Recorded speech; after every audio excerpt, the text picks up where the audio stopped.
hopefully you think of them as kind of shots on goal. So can you talk a little bit about how and a fully successful landing, how that the overall success of the program, your outlook, and then also as you work with all these different clips providers. So from a bird's eye view, what was kind of the secret sauce to the success tonight? Well, I would say that we've asked these companies a really difficult thing. And the thing that's interesting for the government buying these services is we see very different technical approaches of the different companies that are doing this for the United States. And I would say that one thing that distinguishes Firefly is that it was clear that they were extremely technical, rigorous, very rigorous technically from the get-go, as Ray said, looking at a lot of simulations to understand the operations and the performance of their vehicle. The other clips providers also have strengths in those areas, but it was very apparent the level of detail in the design and the planning that was done by Firefly. And as you said, in response to your question again, one of the things that's really interesting for the government is to see all these different approaches and then see which of those strengths are really realized in execution. So we're looking forward to having, as Vanessa said, another CLIPS landing coming up next week. There are several others that, if the companies are ready, could go later in 2025. We have others selected that will fly from 2026 to 2028. So we will see over time which technical approaches and which management approaches work reliably, and we'll be able to feed that into our future planning at NASA. Thank you, Joel. We're going to go over to. Hey guys, Rudy Koski with Fox 7 in Austin. I'm a child of the Apollo era, and looking at the makeup of this team and Ray, that's not the traditional face of space or the old space. And to the NASA crew up here, how excited are you about seeing all these young faces involved in this kind of technology and this kind of science?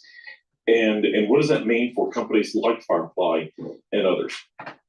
I'll start by saying it is incredibly exciting. We in NASA science, we work hard. Hello, this is Dr. Paul Cottrell, and we're doing a live stream on YouTube. It's March 2nd. We're going to be talking about Blue Ghost landing on Moon news conference. I believe the company is actually Firefly. So let's go to the news conference. Please support my work by making sure you donate on my website, the-studio-reykjavik.com. You can donate through Stripe, PayPal, or Buy Me a Coffee, or you can be a paid member to my Patreon channel. Also, make sure you subscribe to my different channels. I have 4 channels on YouTube: Brighteon, Bitchute, and Rumble. Make sure you subscribe. Let's go to the news conference here. These US companies to step forward and take on these challenges and support NASA to do great things. And it is just really, really beautiful to see such an amazing example of and success with the Firefly team. Yeah, and I will add, it's very exciting to see the workforce. And one thing that I did notice tonight when they were showing some of the videos was that they were showing not just the employees, but their families, the community. And that was very inspiring as well. But when you think about what Ray was talking about, being able to go to school in an area and then be able to work in an area because you have entrepreneurs. The universities are putting out lots of young, great talent. And so we have to make sure that we have opportunities. And so again, having the types of partnerships that we have today allows us to be able to have more companies to be in local areas so that we can do the same kinds of things. I know when I was driving in today and I was thinking about Austin, and I was like, this is so cool that we have Firefly right here in Austin. So. Thank you. We have one more from the room. We'll take the next one from the phone. Great. Hi, Andrea Linefeller of the Houston Chronicle. Congratulations. So I feel like a lot of the time I hear talk about going to the South Pole through Artemis or through some of these other landers. And I know NASA directed Firefly not to go to the South Pole this time, but I'd like to hear from either Vanessa or Nikki, how this fits into the bigger exploration plans for the moon, and why it's not just the South Pole. Thank you. This time, sign up to something. Sure. I mean, the moon is an incredible place to do science. You'll hear me say all the time, we do NASA science from the center of the sun to the edge of the universe, and we really do. And in that same spirit, when we go to the moon, for science, we don't want to go to the same place every single time because we want to learn more and more about the moon. It's like going on vacation. You don't want to go to the same place all the time. You want to go all over the place and learn about as much as you can. And so as we are preparing to send astronauts back, we want to make sure we understand all the areas. And so we're characterizing it for astronaut safety, but we're also looking at where the most interesting regions are. And as Joel said, we give a challenge of we want you to land in this place and take all these instruments because it's a package deal for us. All of the instruments are kind of it's almost like a holistic suite. They are perfectly chosen for the region that we're going to. And this one is very geologically interesting. It's the site of where an asteroid hit. So they filled it with lava.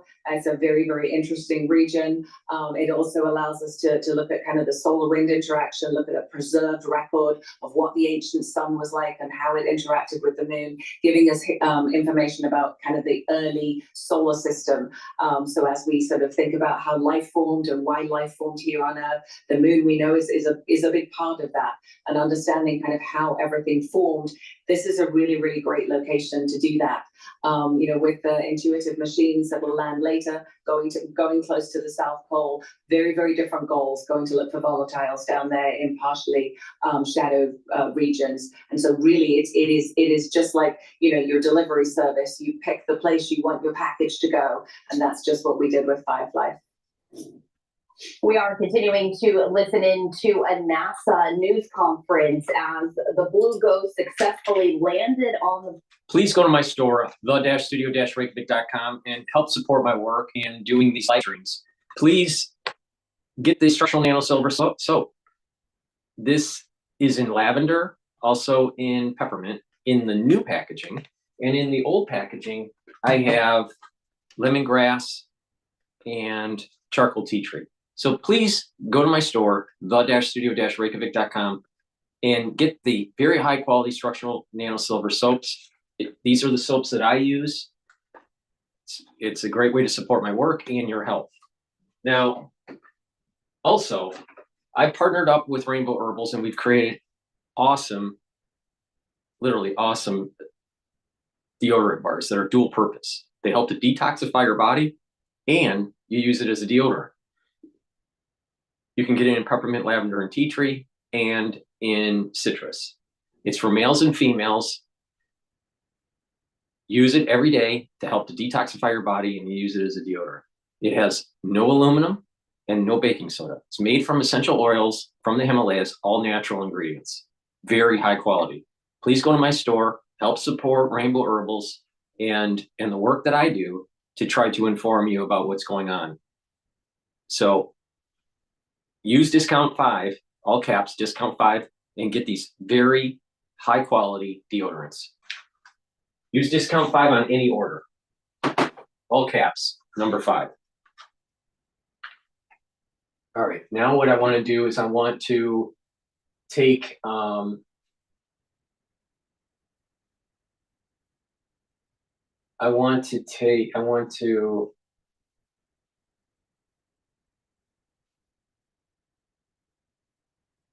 one hour ago for Fox Business about New York's Democratic politics are in chaos.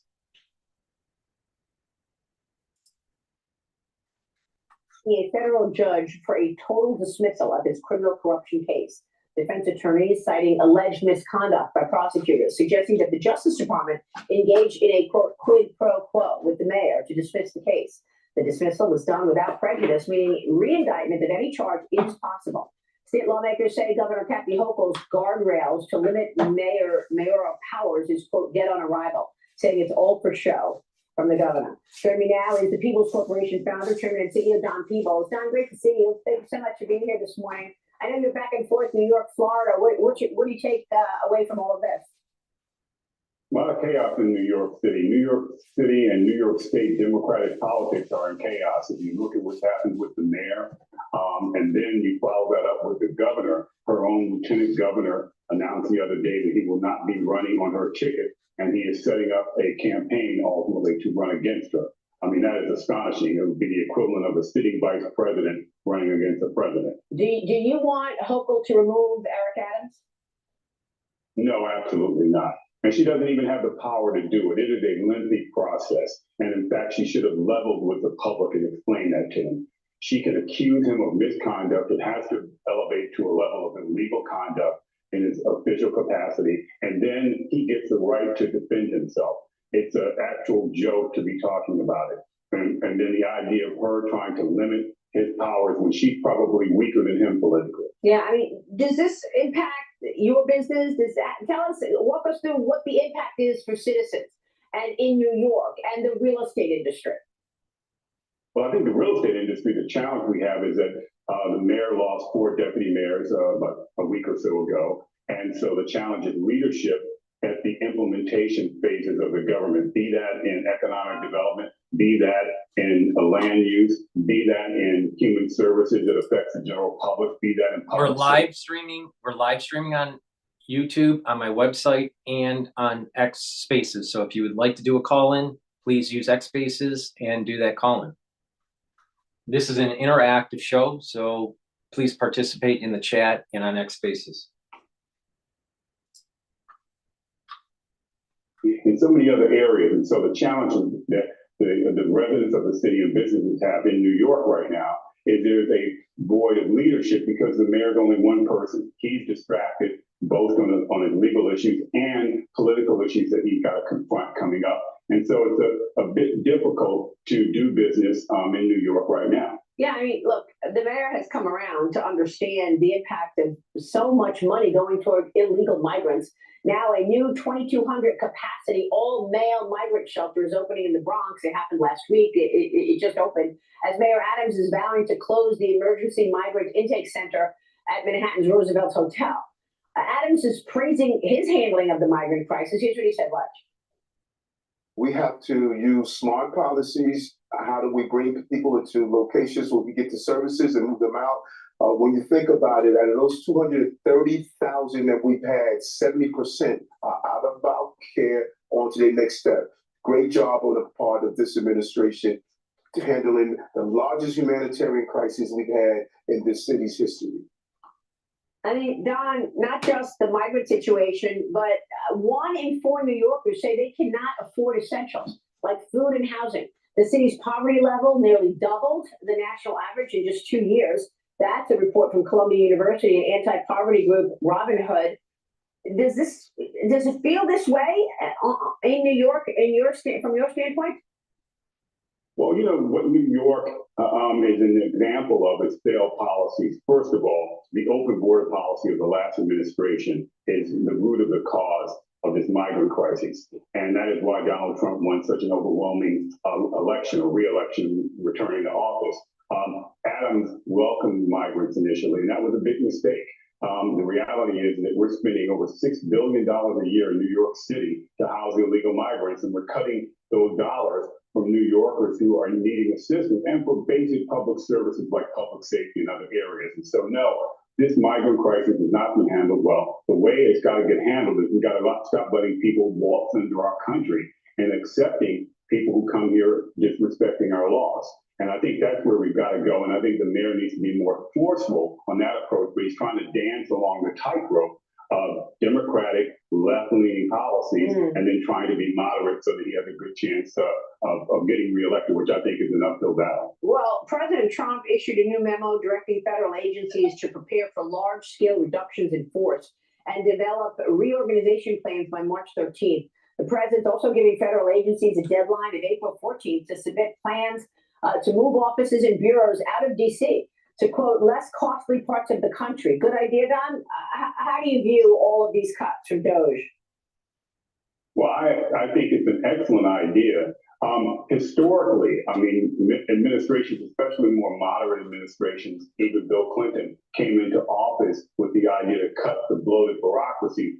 Very few administrations were willing to do what was necessary. I think that the fact that 90% of the federal government workers don't come into work every day in Washington, D.C. metro area is indicative that there's a bloated bureaucracy and there can be significant cuts. And why in the world would we be paying for 90% of the office space? I mean, that equates to about 50 million square feet of office space in DC Metro that's not being used. And so I agree with what he's doing. And if he can get it done, it would be transformative. And I think we have a government that's much more nimble, more responsive, and less burdensome to the American public and taxpayers. So assess the situation for us on real estate.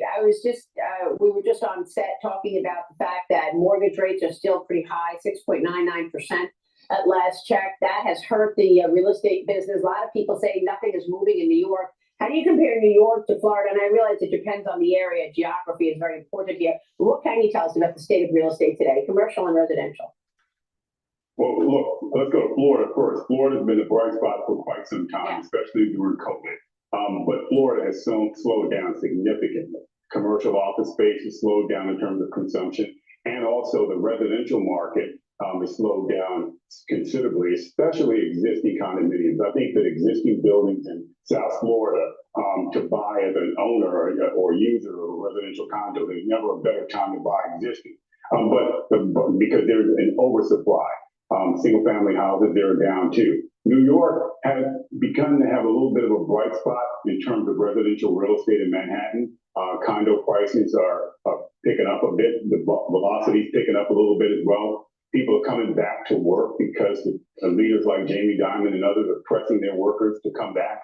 So I think we're beginning to see a bottoming out of New York. The big threat for New York is, where does the city go? I mean, it needs leadership that can hit the ground running. It needs leadership that can address these crises, and I think then we've got a good day ahead for New York in the next year. So, in 1 year from today, do you think mortgage rates will be lower? Yes, I do. I think that President Trump, frankly, I believe that the president should be able to replace the Federal Reserve Board chair. I think that the public has elected him to implement policies to turn the economy around. Well, it's a good point that you bring up, because I was just talking about this yesterday, and a source tells me that Jay Powell is pushing back on all these cuts. He's not naming a vice chairman, trying to take, on more responsibilities himself, because the person he would put in there would be Michelle Bowman, and she's in step with the Trump agenda. Is that what's going on here? Why is Jay Powell pushing back on the Doge cuts and getting the Federal Reserve to make the cuts that everybody else is? Well, indicative of why the president should have the right to name the chairperson of the Federal Reserve Board. I mean, he's not president. Powell's not been elected by anybody, and President Trump has been, and the American people have spoken, and they expect change. Yeah. But one of the handcuffs on Donald Trump is the Federal Reserve. But ultimately, I think that they capitulate because there are other members, and the economy is showing that rates need to go down. Yeah, no, just to be clear, I'm talking about the vice chairman of the Federal Reserve. That person oversees the bank regulations. Yes. And he's yet to name that person. Powell has yet to name that person, and people expect Michelle Bowman to take the job, but he so far has pushed back and taken on more responsibilities himself. So do you see that as Jay Powell pushing back against President Trump's themes to cut back and slim down government? Yes, absolutely. And to reduce regulations. I mean, I think that the president has been clear on what he wants to do, and Powell has been as well. Okay, we'll leave it there. Don, it's great to have you this morning. Thank you, sir. All right, so we're going to go to Pope Francis remains hospitalized but alert. But before we do that, please go to my store, the-studio- Here on live now from Fox, 9:45 on the East Coast and 6:45 on the West Coast. Want to take you now out to Arkansas. Welcome back. New York City Mayor Eric Adams is asking a fifth. Okay. Please go to my store, the-studio-reykjavik.com, and get the lozenges and the drops. This cold season is worse than last year. I did a video on it. I think it's episode 24. Take a look at that. But getting the lodges and drops is really important for the cold season and the allergy season. Why? The moment you have that irritation in your throat, you want to mitigate it right away, right? These lozenges are made from structural nail silver. You can get it in elderberry zinc, and you can get it in manuka honey. So you get 21 lozenges in each bag. Get a couple bags to your household and for work. Mitigate that irritant right away. That's really important. So it doesn't get worse. Now, I also have drops, which are smaller than the lozenges, in 100 count per bag. You can get it in cherry, honey and lemon, and also blueberry. As you know, these drops are packaged in new packaging, much cleaner packaging than I had before. You know, in terms of the design, it's so please help support my work by getting the drops. It's the same drops that I was selling before, just in a new packaging. But I think the design is much more minimal and a cleaner look. So please help support my work by getting the drops and the lozenges. Get some for your house. Make sure you get some for work and take them right away when you have that irritant during the cold season or the allergy season. Because if you don't mitigate it right away, it does get worse. And you don't want that. You want your body constantly healing and not trying to fight something, right? Because if it's fighting something, it doesn't have the energy to heal your body. So, all right, let's go to live now about Pope Francis remains hospitalized. Can change overnight, despite the fact that he could be on a run of several days when his condition has been showing signs of improvement. And we are expecting the Vatican to provide another update in the coming hours. Michael, we appreciate you joining us from Rome for this update. Thank you very much. Very good to be with you. And as soon as the Vatican releases any new information, we will pass that along to you there, the viewers. We are going to step away for a 2-minute break here on Live Now from Fox, continuing our live coverage after that. All right, so while they're on break, I want to shift over to Al Jazeera dealing with the Gaza ceasefire. It sounds like that they're stopping the ceasefire agreement.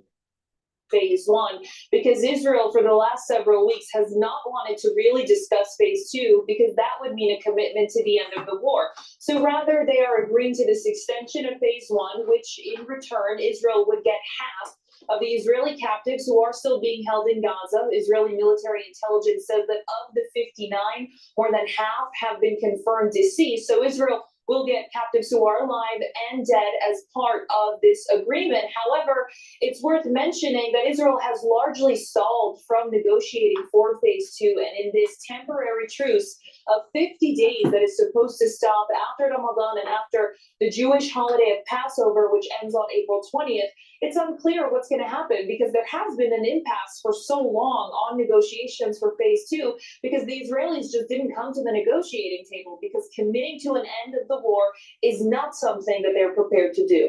And have we heard anything from the mediators? Has there been any sort of update or response from them yet?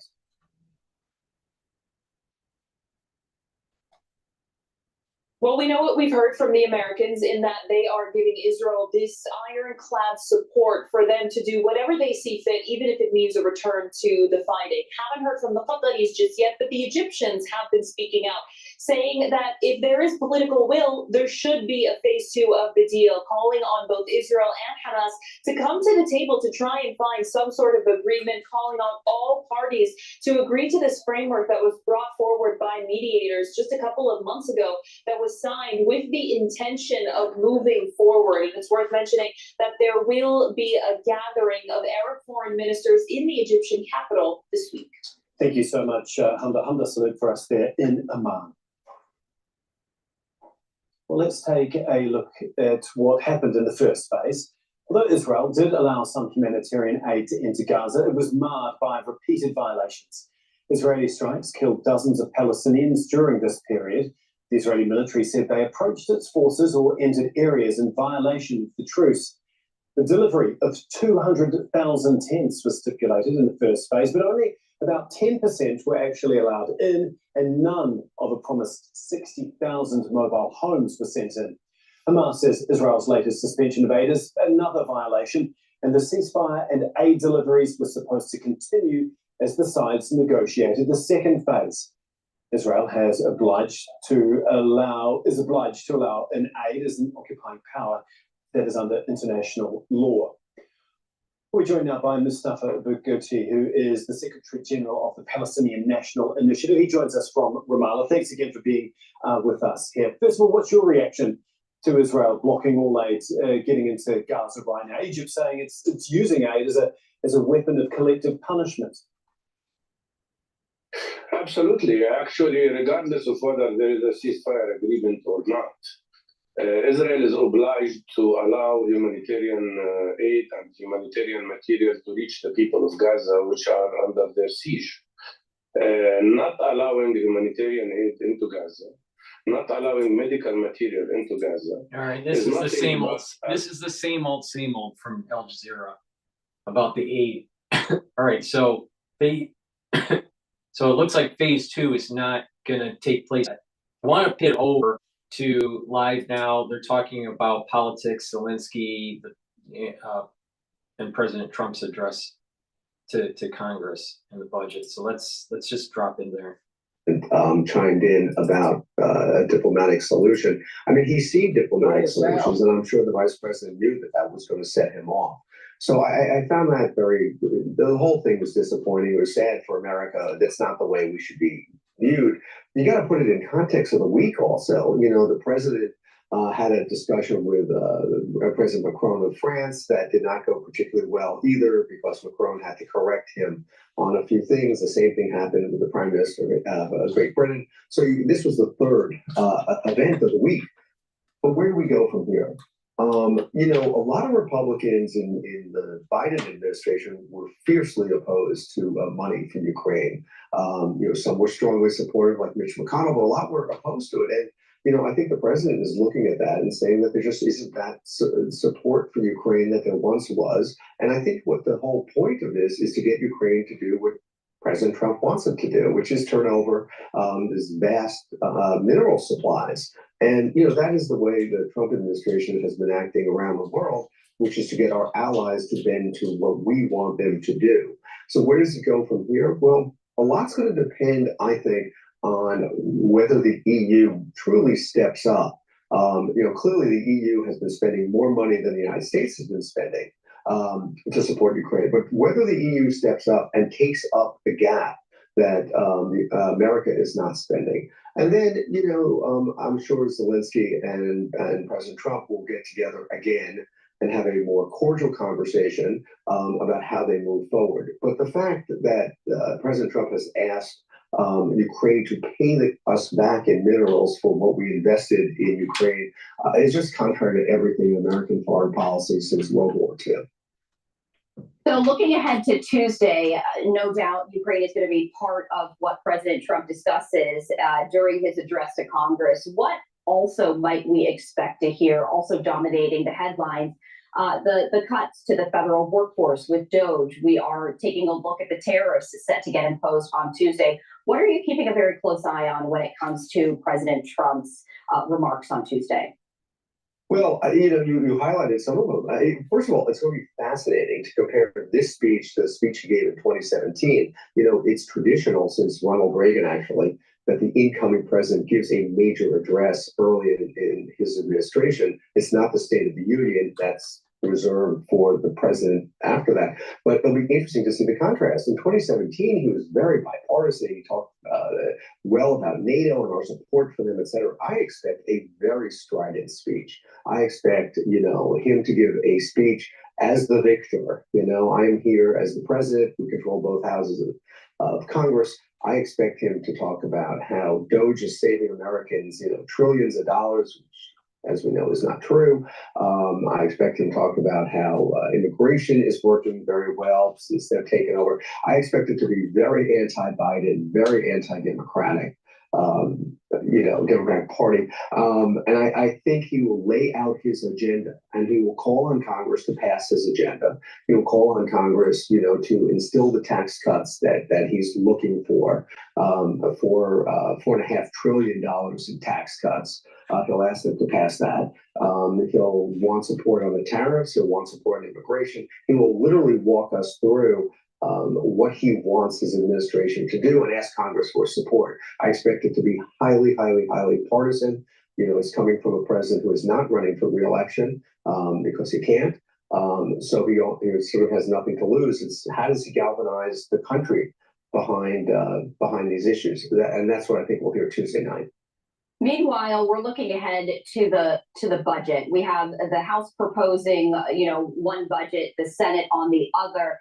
The Republicans in the House and the Senate not fully aligned when it comes to the tax cuts and the various proposals on the agendas. Where do they go from here? Because they're only willing to compromise so much. Yeah, look, on the tax cut issue, I think it's interesting the way the Senate handled this. I mean, because the Senate rules, they tried to get something done as simply as they can. So they left the $4.5 trillion tax cut off the table. I expect that when the Senate and House leaders get together, that they will put that back in and send it back to the Senate. And because of it being a reconciliation, you will not need the 60 votes to get it through. They'll need a majority. So it'll be easier to do. I think the Senate and the House come together on this. I think they are largely together on this. I think it was a strategic move by the Republicans in the Senate to do it. Look what happened to the House. I mean, it passed 217 to 215, meaning if one more Republican, one did vote against it, but if one more Republican voted with the Democrats, it would have lost. So the majorities that they have, the margin is as small as it ever had been, and they have nothing, no room to lose. The problem is, you have a group of Republicans in the House who are so strongly in favor of cutting the national debt that they're not going to support anything that does. And if you notice, the national debt is going to balloon the deficit is going to balloon under this proposal. And for some people, that's just a bridge too far. Now, the president has done an outstanding job of making sure those people realize it is in their best interest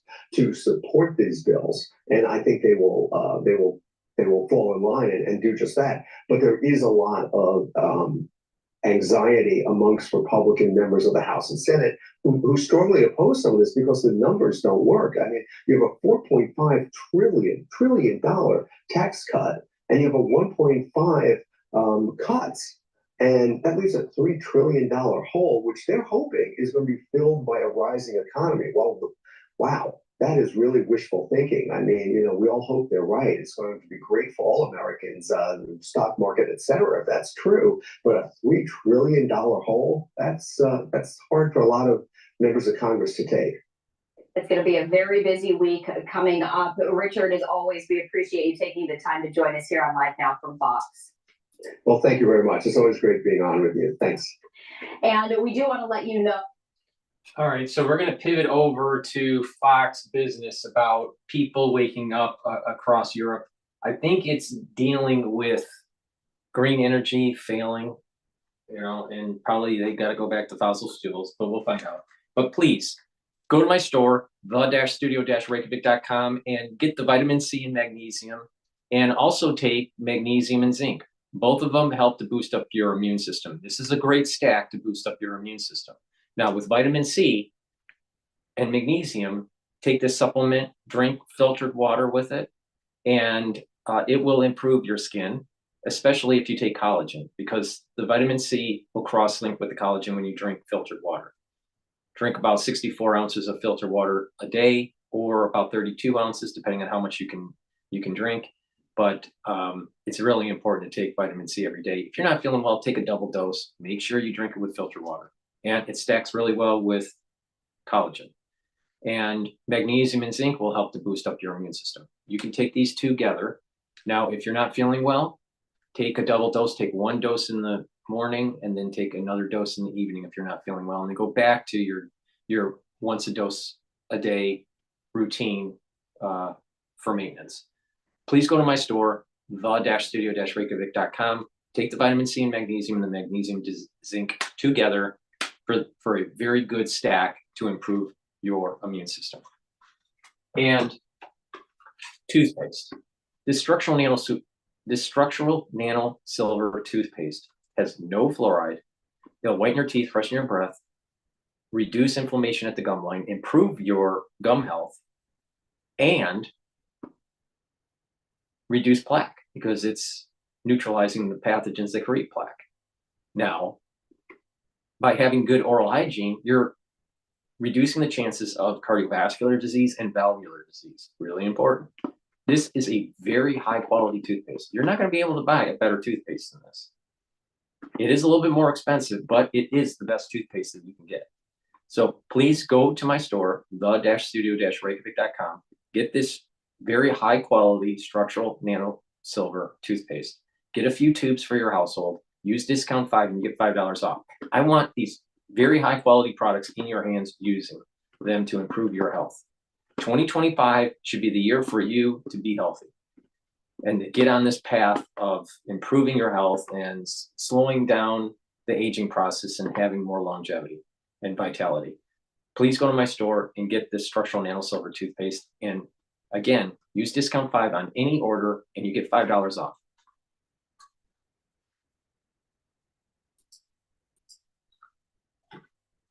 Former British Parliament candidate with the Brexit Party and Freedom Train International founder Jim Ferguson. Jim Ferguson, thanks for joining us. Thanks very much indeed. Great to be on with you, James and Lydia. A pleasure to be here.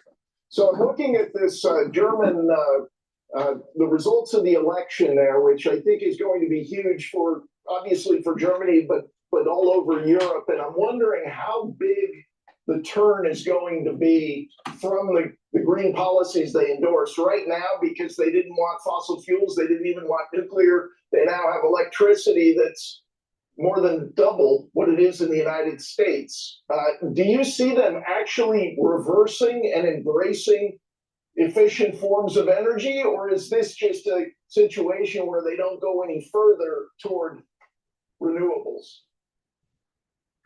Well, I think what's happening is that President Trump is leading the way, not just in one factor, but in many factors. And I think that Germany in particular is going through a huge change. We've seen the rise of the AfD, of course, supported by J.D. Vance and Elon Musk.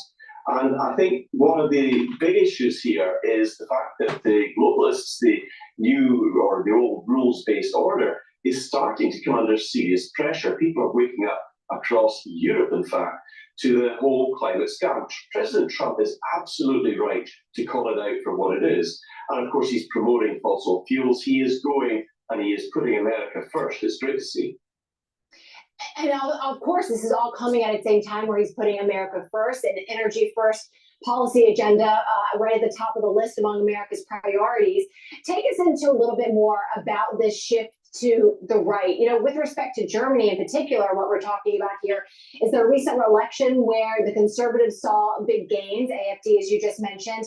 Part of that was immigration policy, but a big part of that, to James's point, was really these concerns around energy. So how are they going to correct course here?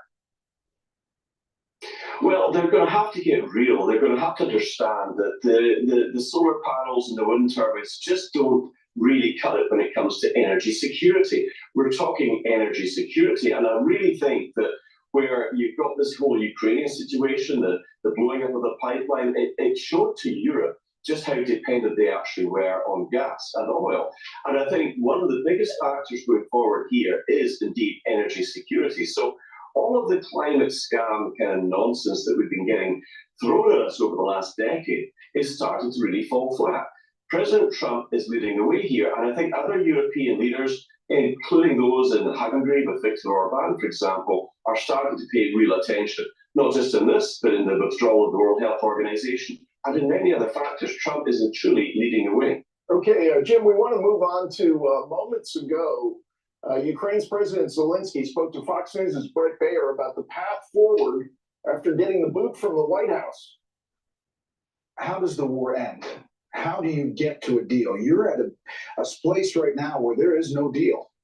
How do you get it back on track? I think that Europe is ready for contingents and to help us with financing of big armies, such big as we have now. This is our army is a part of security guarantees. Now we want to just to find the place for our biggest strategic partner for the United States, or the United States will propose where and how the United States will give us security guarantees, what kind of and what part of volume of security guarantees. And when we will be ready with this, we will come to diplomacy. Jim, security guarantee. I know he's been looking for that all along. Obviously, there were a lot of reasons why Ukraine wasn't in NATO before this war started. We don't need to go through them all now, but obviously we have a U.S. president who is not that keen on a security guarantee. He's looking for U.S. investment that discourages Putin without a guarantee. What is the appetite in Europe? Are the leaders in Europe wanting the guarantee, or they have that same trepidation about risking escalation with Russia?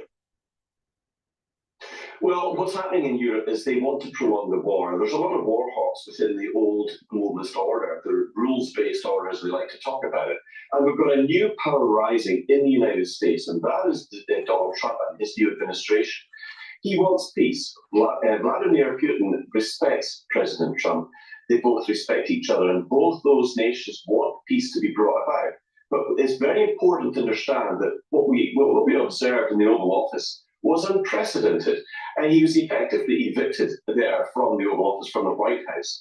And he showed the most disgraceful conduct, constantly interrupting the president, constantly rolling his eyes. And I've just seen some reports before I come on with you that he referred to Vice President J.D. Vance as well, I don't know if I can say it on air, but it was VITCH, in Russia. And really, at the end of the day, this is quite disgraceful.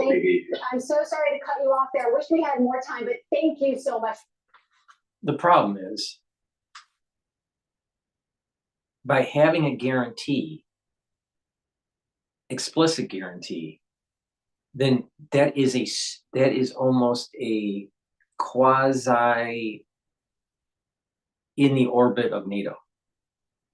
And that is almost inflammatory to the Russians. Because you got to remember, Ukraine is supposed to be a buffer region between the Western powers through NATO and Russia. All right. But if you put Ukraine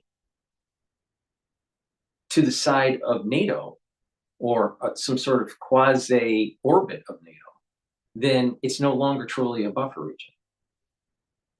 Now, Putin is getting too old to do this again. If the United States puts economic development and has economic ties to Ukraine, it's going to put Russia into a position to really think twice before doing some sort of invasion in the future, if they decide to do that. All right.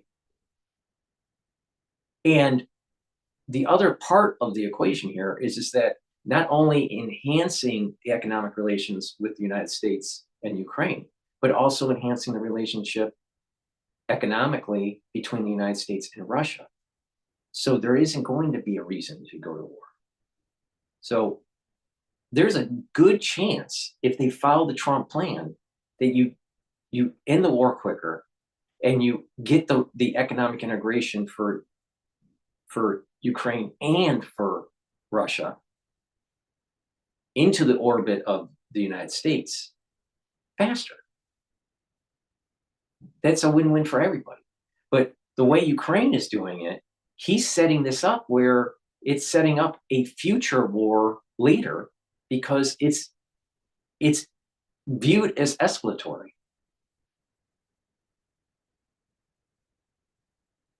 There should be no why should the United States guarantee statehood for Ukraine? if they can integrate themselves economically and they become more vibrant society, then what will happen is that you won't have this problem. So I think the Trump plan is actually better.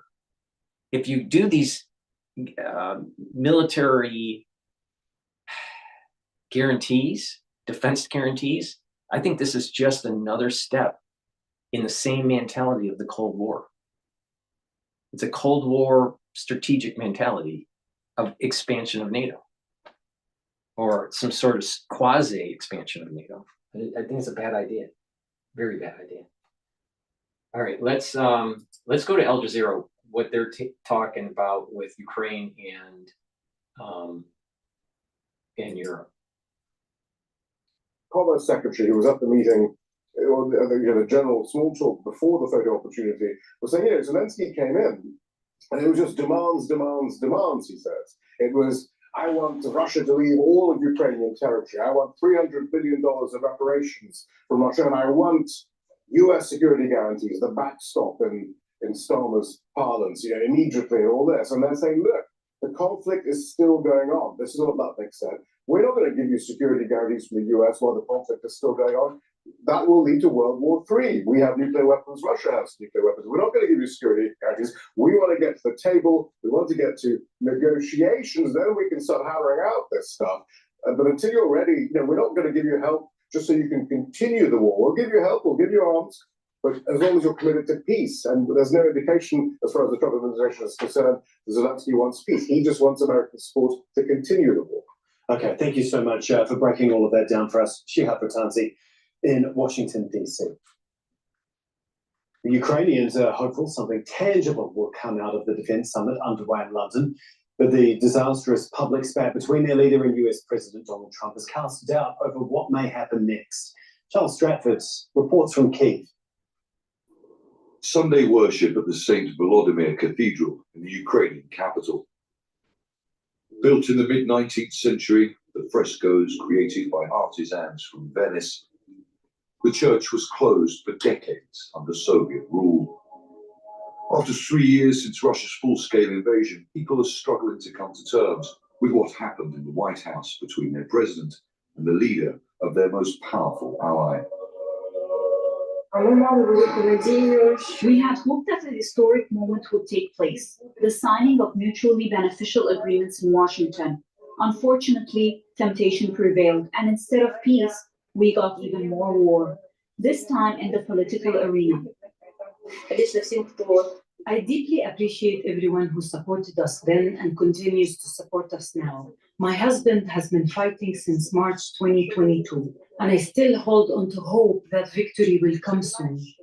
As their president meets European leaders in London with another major European summit on Ukraine scheduled for next week, Ukrainians hope Europe can come together, provide more weapons, and can convince President Donald Trump to offer them US guarantees of security. I worry that discord may take over, that personal interests will All right, outweigh I want to go to Peter Ducey about the Democrats have amnesia about this. This was on Fox News. Please go to my store, the-studio-reykjavik.com, and get the Max 14 or the Max 35. It's the first pillar of my 4-pillar core protocol. The first pillar is the Max 35 or Max 14 to help to boost up your immune system. The second pillar is C60 to soak up free radicals.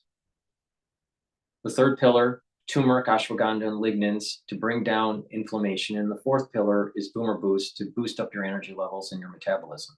So with the first pillar, Max 14 or Max 35, take a teaspoon a day, swish it in your mouth, gargle about 20 or 30 seconds, and then swallow. That's going to help with improving your oral cavity and your oropharynx and help with your innate immune system. So take that every day. If you're not feeling well, take a tablespoon or two a day. Do it the same way. Swish in your mouth and gargle, swallow. Do that every day. Please go to my store, the-studio-reykjavik.com. It's the-studio-reykjavik.com. Use discount 5 and you get $5 off. I want these products in your hands. Use them. It works. Follow the protocol. You are going to improve your immune system, improve your other bodily systems, your endocrine system, your different organs. If you follow this protocol, you're going to slow down the aging process. This works. You got to follow the routine. All right. So please pay attention to me. Take the max 35 or the max 14 as the first pillar of the health protocol. Boost up your immune system. All right, let's go to Fox News here. When I posted on TikTok, that went from maybe a few hundred people knowing about my product to millions. If it was not for TikTok, I can truthfully say that CPR Rap would not be open today. So, my first day on the White House beat was Joe Biden's first day. I've seen many of these oval sprays. Some of them can be kind of boring. Yesterday, top of the list, most interesting, possibly most consequential. Yeah. And this president, Donald Trump, who's been asking federal workers for 5 things that they did last week, all he was asking Zelensky was to say thank you. Just say thank you. And he wouldn't do it. Truly amazing. It's funny in this environment. So I keep my texts at 0. That's like the one thing I always clear out are all my texts. But I was in the air. I was flying at the same time. When I landed, I opened up, you turn your phone on, and I had like 70 texts. Everybody goes, "Oh my gosh, did you see this? Oh my gosh, are you watching this?" And then at that point, I'm like, "Oh no, something bad is happening." And you just have a lot of friends who are in the rare earth minerals business. Right, exactly. All of my rare earth dealers are. Well, here is that moment that the entire, listen, this is reverberating across the world and sending messages to other leaders as well. Here is this exchange that has just everyone riveted. We signed ceasefire. Ceasefire. All of them told me that he will never go. We signed him with gas contract. Gas contract. Yes, but after that, he broke this ceasefire. He killed our people, and he didn't exchange prisoners. We signed the exchange of prisoners, but he didn't do it. What kind of diplomacy, GD, you are speaking about? What do you mean? I'm talking about. But the issue was that when that was taking place, that was under the Biden administration. That doesn't mean that negotiations are going to be the same way under Trump. He's missing that key point. The international community did not respect Biden because he was an empty suit and empty head. He's missing that point. Destruction of your country. But Mr. President, with respect, I think it's disrespectful for you to come to the Oval Office and try to litigate this in front of the American media. I've actually watched and seen the stories, and I know what happens is you bring them on a propaganda tour, Mr. President. Do you disagree that you've had problems like bringing people into your military? And do you think that it's respectful to come to the Oval Office of the United States of America and attack the administration that is trying to prevent the destruction of your country? A lot of questions. You don't have the cards right now. With us, you start having cards. Right now, you don't have the cards. You're playing cards. You're gambling with the lives of millions of people. You're gambling with World War III. See, I've seen this video multiple times, and the more times I see it, the more belligerent Zelensky is, or was. All right, Zelensky wanted to. He doesn't want to make a deal. He wants continual funding of money. And there's a lot of corruption in Ukraine. All right. They can't account for a lot of the money that we already sent them. All right. How do they use it? Who knows? Right. So it's like it's a hand me out kind of plea. And with Trump saying you don't have the cards, he's basically saying you can't conduct the war unless you have someone helping you. Now, after this meeting, a couple days later, it looks like the UK is going to be helping Ukraine, but I don't think UK can really help as much as the United States can. So, and they have their own domestic problems. So let's switch to live now. because Live Now is focusing on the same issue here. On any surprises. Yes, that's why we want to be very fair with our partners. And I think this deal, it was prepared by teams. It was not simple during weeks. And now it's ready. I think that they have to sign. The countries have to sign. The ministers have to sign. That's it. I don't know when they will do it. It depends on the American side. So the minerals deal did not have security guarantees listed in it. It's a part. The security guarantees? This is the part in the infrastructure of security guarantees. Because, for example, President Trump said that I think so that if we will be there in some productions and the certain mineral that Putin will never come on this territory where we are. And I said to him, don't trust Putin. Why? I said, because it's not, I mean, we respect and we believe in strongness of the United States. But I said to him that we have more than 20 companies, American companies, big companies on the territory of Ukraine. And we had offices, even on temporary occupied territories. For Putin, it doesn't matter.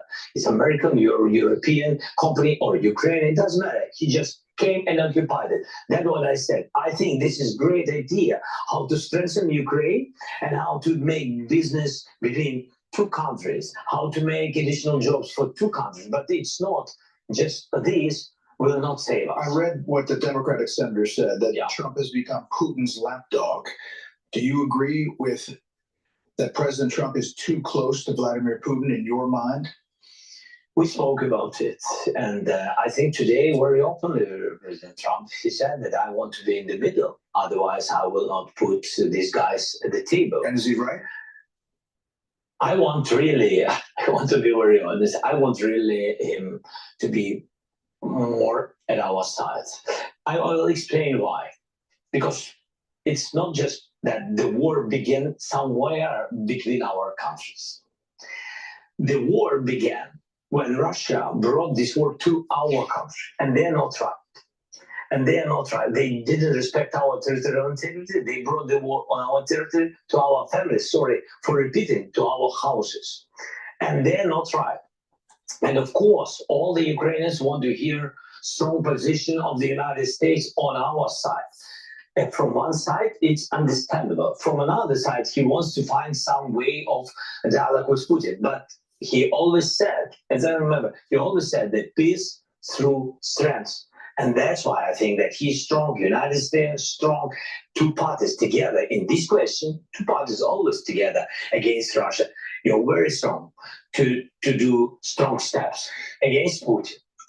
Americans are worried about where the money has gone. Yeah. Will there be a very rigorous accounting of where the money has gone? It seems like there is some question about whether there's corruption or sold military equipment. No, it can't be so. 100 billions we've got during 3 years. 183 from the US.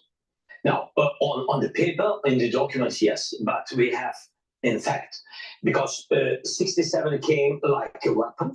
It came through the border. It's checked and it's fixed by everybody, and we shared this not once with the American sides. And 31.5, it was direct financial support to the budget. Again, it's very open. It's digitalized. It's open, free, and please. If somebody wants to check it again, we are very, very open with this. Last thing, Mr. President. Yeah. Do you think your relationship with Donald Trump, President Trump, after today, can be salvaged? Can be. Yes, of course, because it's relations more than two presidents. It's the historical relations, strong relations between our people. And that's why I always began with to thank your people from our people. And this is the most important. And of course, thankful to President and of course to Congress, but first of all to your people. Your people help to save our people. People, the first. Human rights, the first. This is very, very important. And we are thankful and sorry for this. I mean, we wanted very much to have only strong relations, and I'm very confident we will have it. Mr. President, we're honored that you kept this interview. Thank you very much for the time. You. Mr. President, thank you for the time today, especially on this day, to continue to do this interview. President Trump's. All right, so they're switching. All right, I'm going to go back to live. I'm going to go back to Fox News and their take on this. This was 16 hours ago. And what you're doing is very disrespectful to the country. Look, if you could get a ceasefire right now, I tell you, you take it so the bullets stop flying and your men stop getting killed. Of course, I want to stop the war. But you're saying you don't want a ceasefire? I said to you, I want a ceasefire because you get a ceasefire faster than an agreement. Ask our people about ceasefire, what they think. That wasn't with me. For you, what that wasn't with me. That was with a guy named Biden who is not a smart person. That was with Obama. It was your president. Excuse me. That was with Obama, who gave you sheets, and I gave you javelins. Yes. I gave you the javelins to take out all those tanks. Obama gave you sheets. In fact, the statement is Obama gave sheets and Trump gave javelins. You got to be more thankful, because let me tell you, you don't have the cards. With us, you have the cards. But without us, you don't have any cards. And we don't know how Zelensky misread the situation so much, but we know what he missed, right? It's not Trump's money. It's not Biden's money. It's American taxpayer money. It's people that just elected Trump that he is still in touch with. He still feels a connection to, who are complaining that they can't afford eggs right now and that everything is so expensive. And then we're pouring $300 billion a year into Ukraine. And, Donald Trump did something that at my house we sometimes have to do with a 2-year-old. They say if your toddler is having a tantrum, sometimes the only thing that you can do is just take them to another, remove them and let them cry it out. And that's what he's on timeout. There's no question. He's on timeout. Listen, I think that the attitude that he had coming into this is fascinating. First of all, let's just talk about that we're even seeing this. That Donald Trump has allowed the curtain to be pulled so that the world can see what an exchange like this looks like.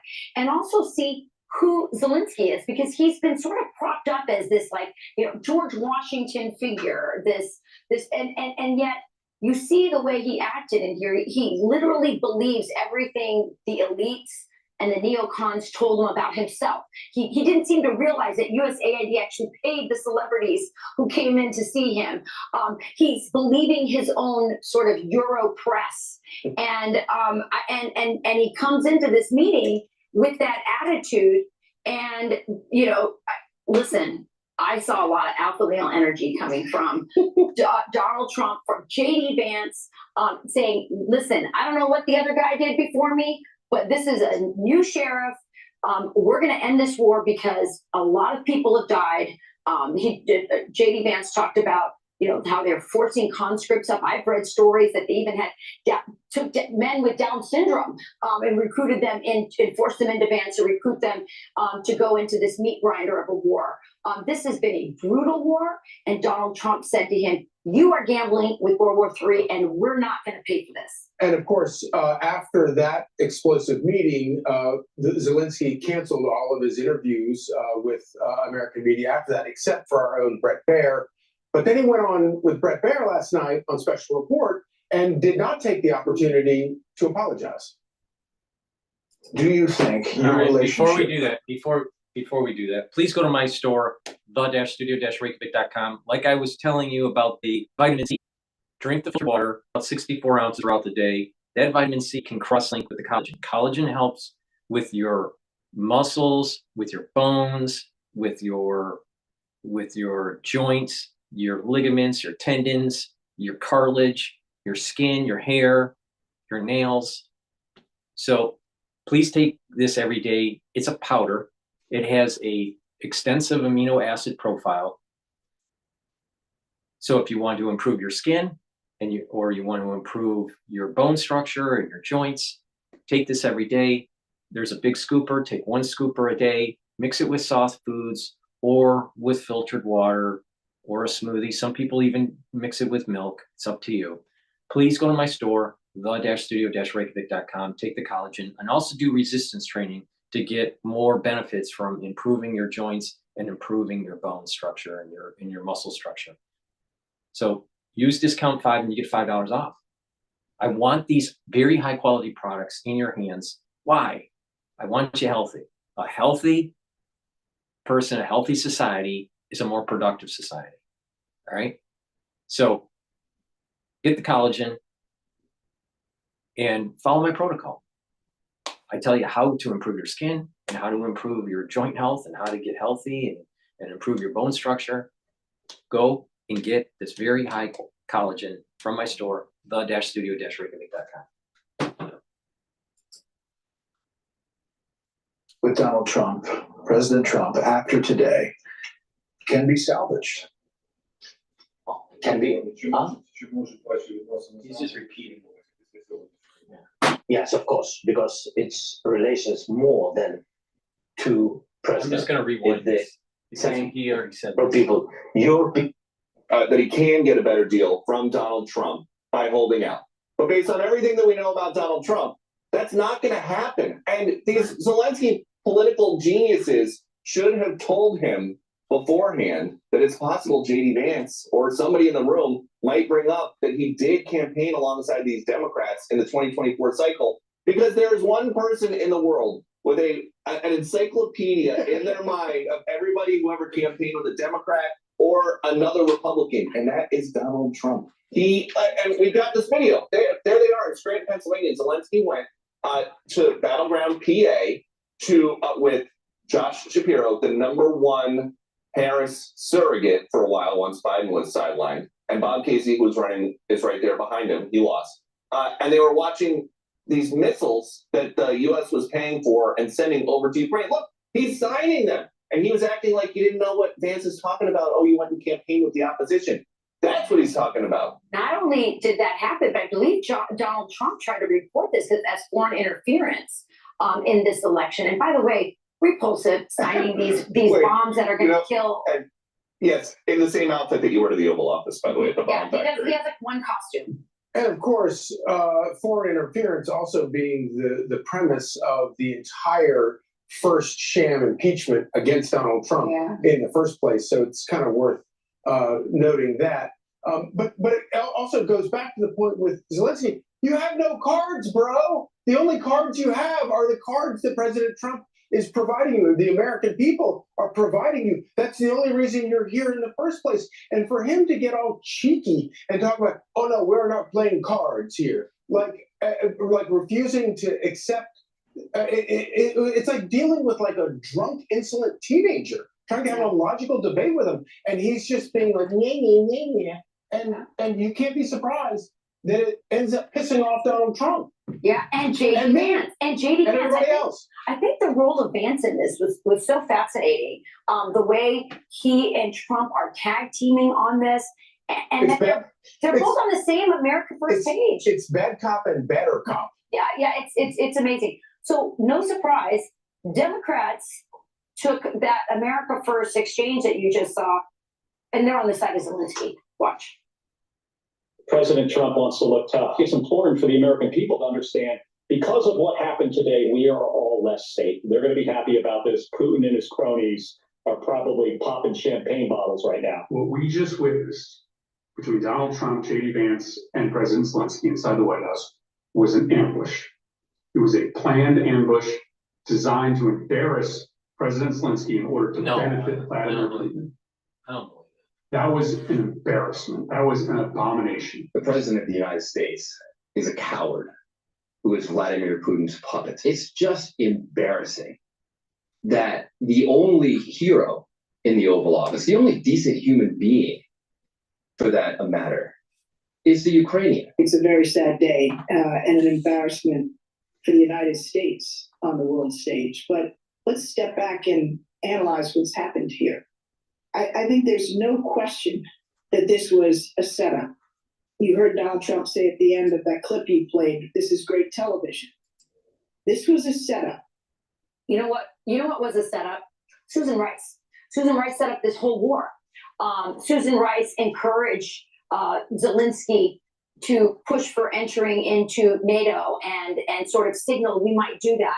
And that, of course, ended up ticking off Putin and I think in many ways starting this invasion. And that's why Donald Trump has said, no, you're not going to be part of NATO in this deal. We're going to leave that as a neutral area. And also you're going to pay us back. The Europeans, you guys, are also sending messages similar to the Democrats saying, we stand with you, Zelensky. And I think it's interesting because what I see is that the American people are not just seeing the ingratitude and sort of entitlement of Zelensky, but that actually is emblematic of the Europeans in general. They don't seem to care that we have our own problems here, that we have our own debt, that we have our own people to take care of. We have our own border. We have our own border that we're just now finally, thank God, because of Donald Trump securing. And for this guy to walk in here with that kind of attitude, I think is also a bad look for Europe in general, but also I think reflective of who they are. And to all these Democratic lawmaker points that this was a big setup and it's so embarrassing. White House officials insist to us it was not a setup, and somebody went on the Daily Mail, a White House official, to say Zelensky should not have gone after JD. But the bigger point about these Democrats, they have amnesia because, yes, this extraordinary moment played out on live TV. But this extraordinary moment also happened behind closed doors 2.5 years ago. NBC News, Halloween 2022, Joe Biden had barely finished telling Zelensky he just green-lighted another $1 billion in U.S. military assistance for Ukraine when Zelensky started listing all the additional help he needed and wasn't getting. Biden lost his temper. People familiar with the call said the American people were being quite generous in his administration. The thing is with Zelensky, it's never enough. It just keeps on more and more and more and more. This guy needs to get out of the way, I'll tell you, because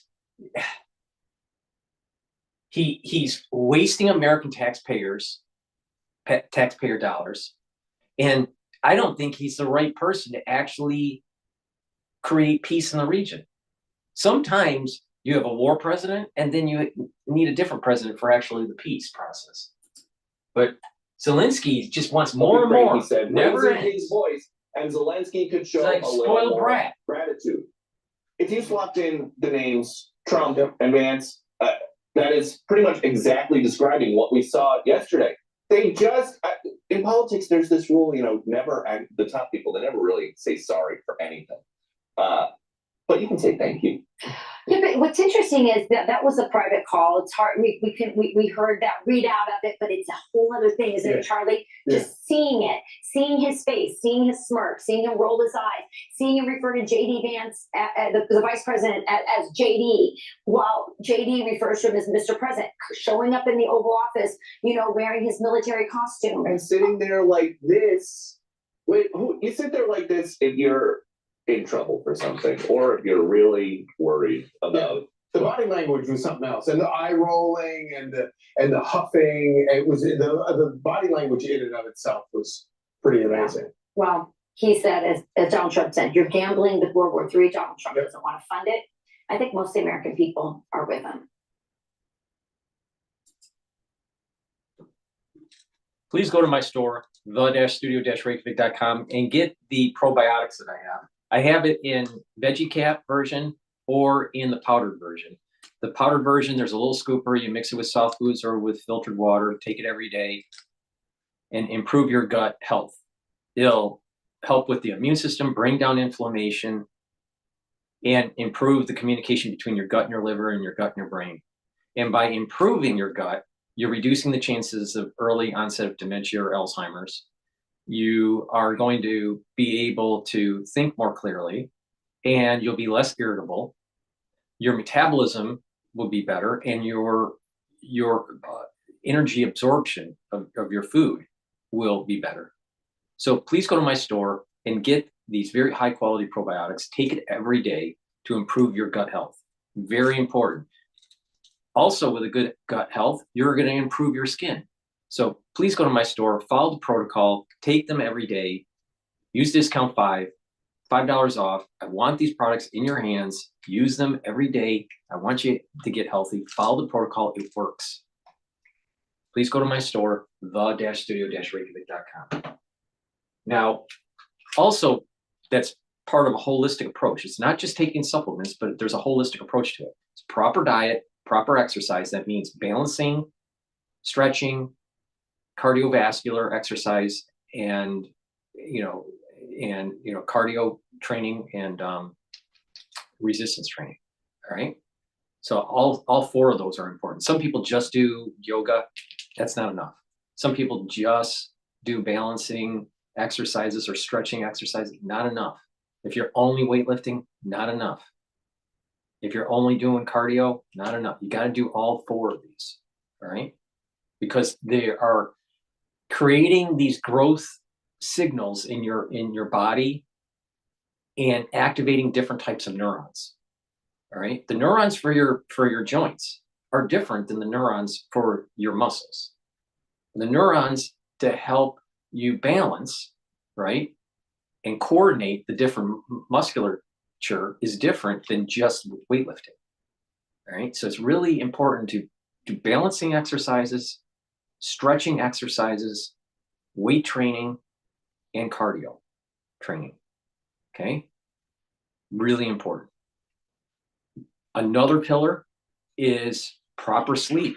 And let's talk about that pillar. Good night formula. Good night formula will help you to have better sleep and be in 3 cycles of deep sleep and REM sleep. You need that to detoxify your central nervous system. Your central nervous system doesn't detoxify as well or at all if you are chronically sleep deprived and you're not getting into your REM cycles. So you want to filter your central nervous system. To do that, you need good sleep. Also, good sleep, when you get these REM cycles, these 3 cycles of REM sleep and deep sleep, you're going to be able to be more well rested and consolidate memory. So if you're chronically sleep deprived, your memory isn't being consolidated. That basically means that you are losing your memory. All right. So, and long-term chronic sleep deprivation will lead to early onset of dementia. So that's why it's important to have good sleep as an anti-aging part of your routine, a holistic approach. It's not just supplementation, right? But a good way to get that sleep is good night formula. Why? Because it has the tryptophan and melatonin in it. It has GABA and passion flower, and it has some other ingredients that you can see on the screen here, but you can read the label on my website. But the ingredients in here are going to get you in that deep cycle, the deep sleep, and that REM cycle sleep that you need to create the benefits, these long-term benefits that I'm talking about. And again, it's a holistic approach. You know, some people think, they just do some weight training and take, a multivitamin and they're good. Wrong. Or some people say, I'm just going to take all these great vitamins and not work out. Wrong. Or someone says, I'm just going to meditate. There are a lot of fat people that meditate. So, the thing is, you got to look at it holistically. If you only pick one of these holistic approaches, you're not going to get into the realm of improving your endocrine system, improving your immune system, and slowing down the aging process. If you follow what I'm saying, you're going to slow down the aging process. You're going to age slower. So, and by aging slower and improving all these different systems, your just overall vitality is going to be up. So please take this every day and get into the sleep cycles that you need to consolidate memory, detoxify your central nervous system, and be well rested. Very important to understand this concept. It's about a holistic approach. If someone says, just take vitamin D3 and you'll be fine, and just, do a lot of walking. No, wrong. You also have to learn stuff to get that neuroplasticity, that positive neuroplasticity that I've been talking about. So it's a holistic approach. It works. This is something I do. So obviously it works. So please go to my store, the-studio-reykjavik.com. Get the supplements and follow this holistic approach and get healthy. All right. My brother died from heart disease in 2010. It could have been prevented, but he chose a different lifestyle path that led to death. And he died at a young age, 36. You don't want to be down that path. All right. It's in your power. So please go to my store, the-studio-reykjavik.com. All right, let's go to live now. This is Cuomo launching his New York City mayoral bid. Sharing a 17-minute interview as he makes his pitch to lead New York City. And I did want to play at least a portion out for you right now. New York City is the greatest city in the world. There is no other place like it. And as in life, wait a minute, New York City is the greatest place in the world. But when I get onto the MTA, I literally see a homeless person taking a dump in the middle of the train car, or peeing in the corner. Or you see on TV a woman getting set on fire. But New York City is the greatest place on earth.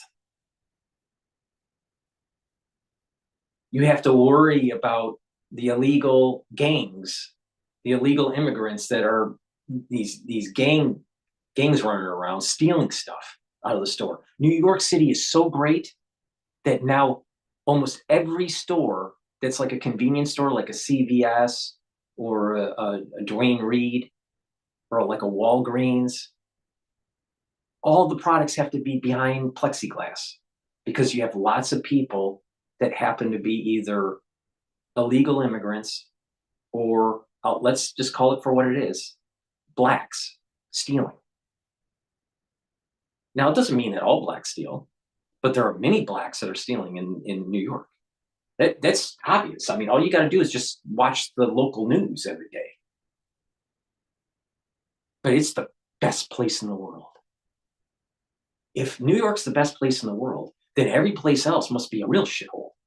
Because New York City is a shithole, literally, on the MTA. Okay, former Governor Cuomo, let's continue. we are at our shining best. And there are times when we struggle and endure great hardship. But we also know that we can handle a crisis because we have. We recently did it together. This guy is a mobster in a fancy suit running for politics. COVID. And we know that the first step towards solving a problem is having the strength, having the courage to recognize it. And we know that today our New York City is in trouble. You feel it when you walk down the street and try not to make eye contact with a mentally ill homeless person, or when the anxiety rises up in your chest as you're walking down into the subway. You see it in the empty storefronts, the graffiti, the grime, the migrant influx, the random violence. The city just feels threatening, out of control, and in crisis. These conditions exist not as an act of God. It's an act of the Democratic Party, because when you have a member of running your community that happens to be a Democrat, usually, especially if it's a big city, it will be run down and turned into a living hellhole. Mayor de Blasio destroyed the city, and it's just getting worse. It's only getting worse. And Mayor Adams is trying to make it better, but is failing. This guy's going to make it better? No way. He's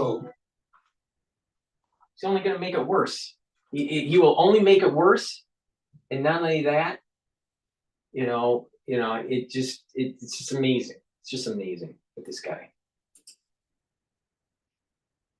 Or more precisely, the lack of intelligent action by many of our political leaders. But New Yorkers know the simple answer of what to do when there's a crisis in leadership. You lead, you act, you do. I had the honor to serve the public in every level of government. In my 20s, with my father when he was governor, with Mayor David Dinkins on homelessness, with President Bill Clinton as Secretary of Housing and Urban Development, where we worked with cities all across the nation, and as New York State Attorney General, and as your governor. I know government can make a positive difference, because we did. Was it easy? No. But together we achieved historic progressive accomplishments. We did things they said couldn't be done. We changed lives by setting the highest minimum wage in the nation, a 66% increase. We saved lives by enacting the toughest gun violence protection laws in America. We created new families. Governor Cuomo was kicked out of the as governor. Former Governor Cuomo was kicked out as governor. And now he's going to run for mayor of New York, and we're not going to have any problems. You really think that's the case? We're not going to have any problems with corruption. We're not going to have any problem. He's going to fix everything because he's just such a, he might as well run for Pope because the Pope is dying. Why not?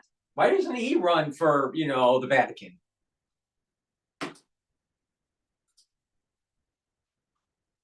By leading the nation in passing marriage equality, which established a new civil right for the LGBTQ community and set a new standard for the country. We created. We're Democrats and we're going to align with the woke agenda again. And you really think that that's going to make the society more productive? Because remember the premise that I have: God, country, and family. God, country, and family. All right. And when you erode those pillars, you have a society that is literally Sodom and Gomorrah. But New York City is the best place on earth. Leave program enshrined Roe v. Wade into state law 3 years before Trump's Supreme Court ended a woman's right to control her own body. Trump's Supreme Court. No, it's the American. It's the United States Supreme Court. It's not Trump's Supreme Court. That's just political rhetoric. It is the Supreme Court of the United States. It's not Trump's Supreme Court. Oh, he has more justices that he nominated to the bench there. But there were a time that there were more liberal judges on the bench. But let's enshrine. Let's try to do things.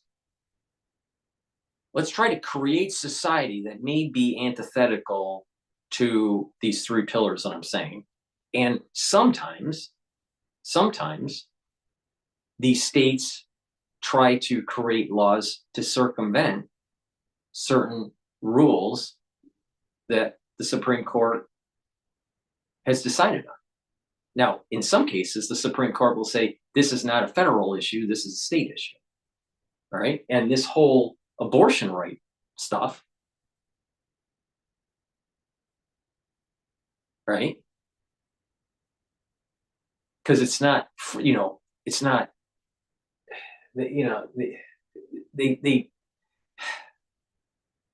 they frame this always to be tapping into the emotional fallacy with this whole abortion right thing.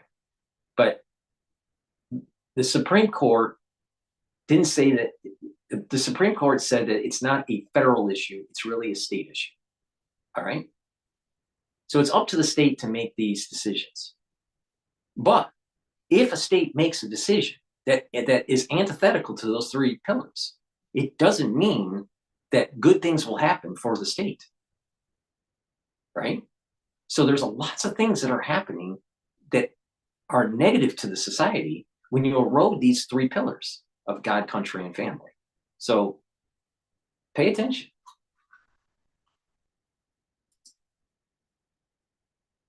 Acted the most aggressive green economy program in the country and highest minority business participation. We showed that government can actually work and get things done. Big, hard, important things, and get them done well. A new LaGuardia airport that went from the worst in the country. But why did it get to the worst in the country? to a point where now we're having a new airport. Why did the Democratic Party let the infrastructure get so bad to a point where it's a crisis? And the same thing is happening with the MTA. It's so bad, it's in a crisis. Because the Democratic Party would rather continually to blame Republicans and, you know, a Supreme Court that Trump nominated in the majority.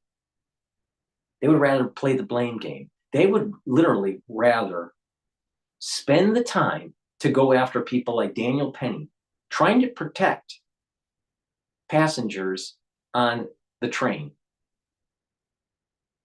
from someone that was out of control, that could have harmed people. They would rather go after a white Marine, ex-Marine, than go after the real crime that's going on in the city.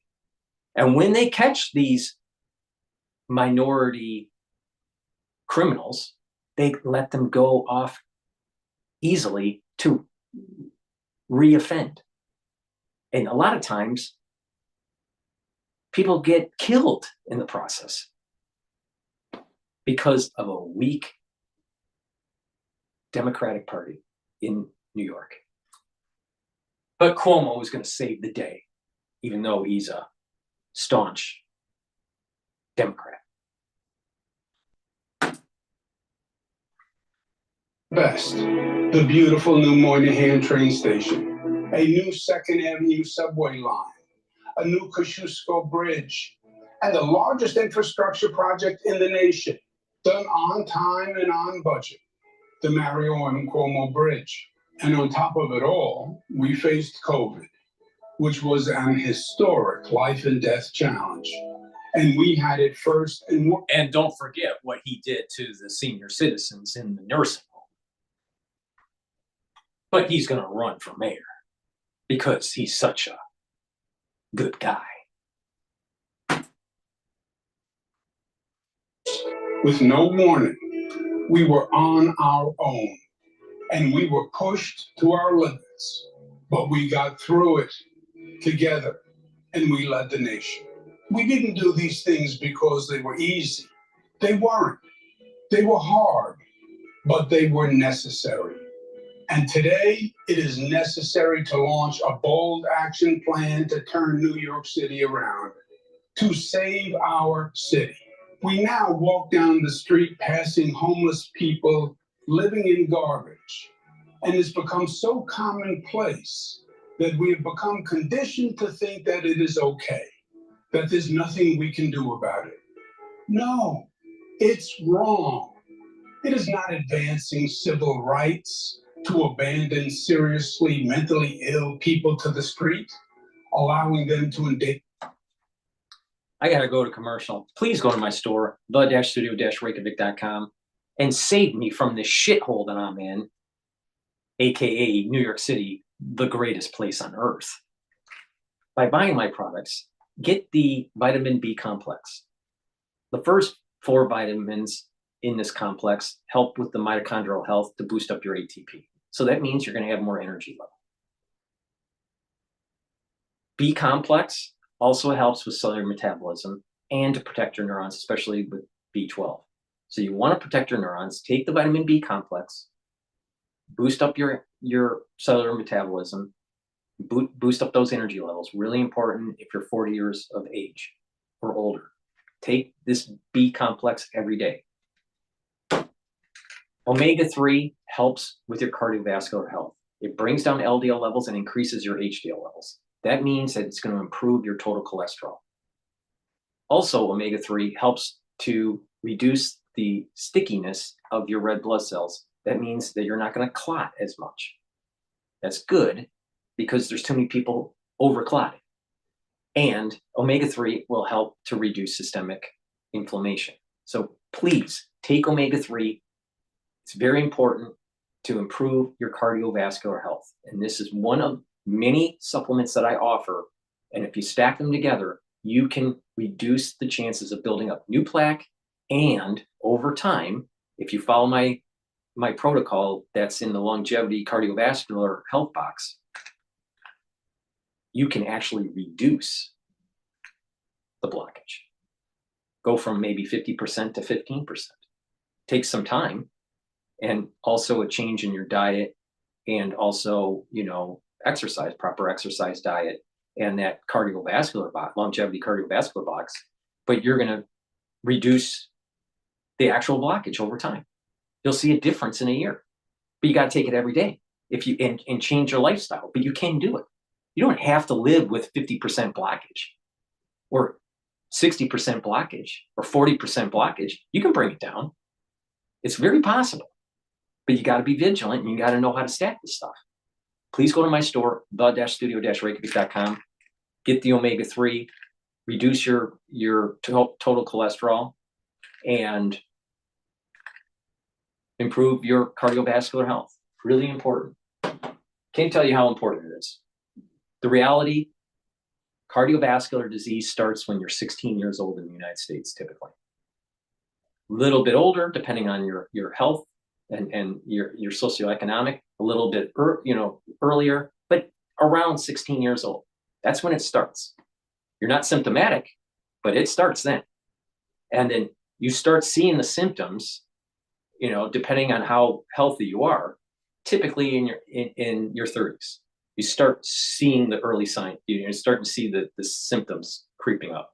And then it rapidly, you know, really shows in your late 30s and 40s. And then people have to start taking different types of pharmaceuticals to control their cholesterol and to, help with the heart, taking beta blockers, and, people start having pumping problems, and sometimes they have valvular problems. But the thing is, it starts young, 16 years old. That's when it starts. And most Americans are too dumb to realize that the way we treated our body when we were in our teenage years is actually the start of the domino effect that leads to heart disease in your 30s. Fact. Please go to my store, the-studio-reykjavik.com.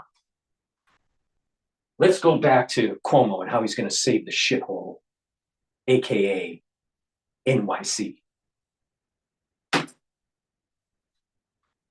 Themselves or others, we are better than that, and they deserve better than that.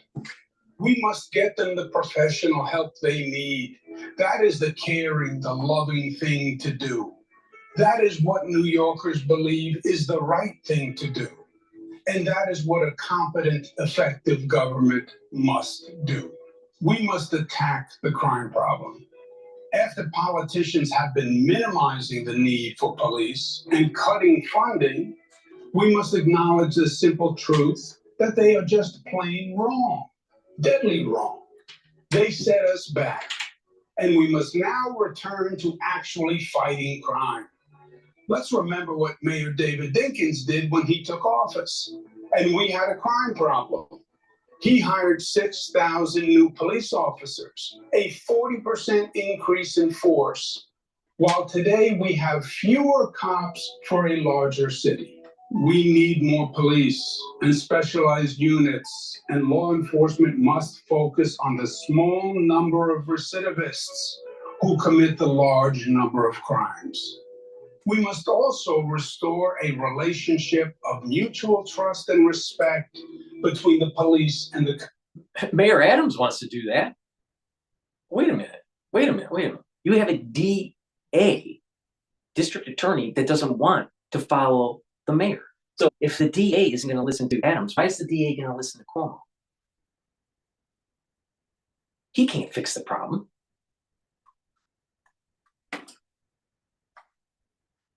The police have been devalued, and today people don't even want to apply to be police officers. That must change. And our subway system, it was a visionary achievement, demonstrating New York at its best. They began construction in 1900, and in just 4 years built a system that went from City Hall to 145th Street in Manhattan with 28 stops, including Grand Central and Times Square. Remarkable, really. Well, let's rewind that for a second. He's reminiscing about the good old days.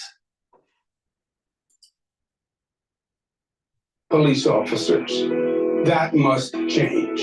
And our subway system, it was a visionary achievement, demonstrating New York at its best. They began construction in 1900. So he wants to reminisce. He wants to reminisce about the glory days 125 years ago. Why did the Democratic Party let a wonder of the world end up turning into literally the shithole of the world? Literally. Now, I'm not speaking metaphorically. The MTA is literally the shithole of the world.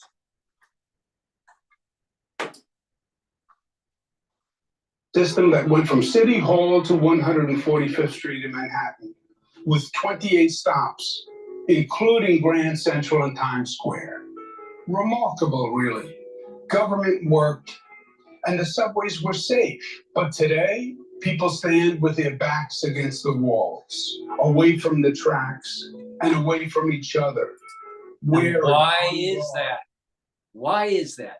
Because you've created a situation where people are afraid that the city system will go after law-abiding citizens trying to defend themselves and their fellow citizens around them from a dangerous person. And you have a city that isn't tough on crime, especially minority crime. How are you going to change that, Cuomo? How? Because that's all coming from the DA. How are you going to change that?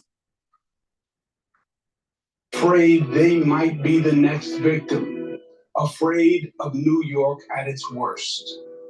Why? Because once again, government leadership has failed to perform a basic function: public safety. We need a significant presence of real police, not publicity stunts with short-term efforts. A permanent, significant increase by the city and state, more NYPD, MTA police, state police, whatever is necessary to make our subway safe 24 hours a day.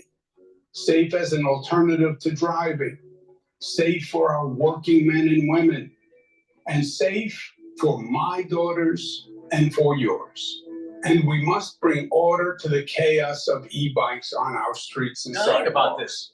They're trying to relaunch a failed politician that was kicked out of office to become mayor of New York, and then he's going to use that as a launching pad to run for president of the United States. This is the reason why Mayor, or I shouldn't say mayor, former governor Cuomo needs to be not elected for the mayor of New York. He's trying to reboot a failed political career. Are getting needlessly hurt and even killed. It must end. We must stop talking and actually start building thousands of new affordable units and create thousands of good jobs in the process. Look around you. We know how to build. We built the greatest city on the planet. We built the Empire State Building in 1 year in the middle of the Great Depression. It is basic competence. Government just has to get out of its own way and get it done. Our public housing is 50, 60 years old. Many developments have open areas. We should be transforming them on a large-scale basis to modern mixed-income communities. We did it at HUD 25 years ago. Cities across the country have done it. And we can too. It's long overdue. We must do more to advance social justice, and a top priority must be investing in training and jobs rather than jails. Many have said it. Now it's time to do it. We must provide economic alternatives for young minority men now turning to crime. Private employment partnerships, vocational training, apprentice programs, positive opportunities. We can do it, and we will do it. The tragic situation in the Middle East generates strong opinions, understandably. It is a terrible. How is the mayor going to change the geopolitics of the Middle East? Come on, Cuomo. See, like I said, failed politician, kicked out of office, trying to reboot his career as running for mayor of New York City. And then he's going to use that as a launching pad to run for president of the United States. And this little, near the tail end of his little advertisement video is kind of creating that a little hint of that international affairs policy. These guys are a story of human loss and suffering, but nothing justifies racism and anti-Semitism. We have the largest Jewish population outside of Israel. They are our neighbors and friends. They are our family, literally. They help. All right, so let me get this straight. They did a poll to find out who votes for the Democratic Party in New York that has money. All right. And would they be receptive to a person like Cuomo? And guess what? He's begging for their vote. He's begging for a Jewish vote. Now, I'm not, saying that's a bad thing. All right. I'm just saying that he's playing to the money in New York right now. And there's enough liberal Jews in New York that will buy into this bullshit. It is their home, and they must feel safe.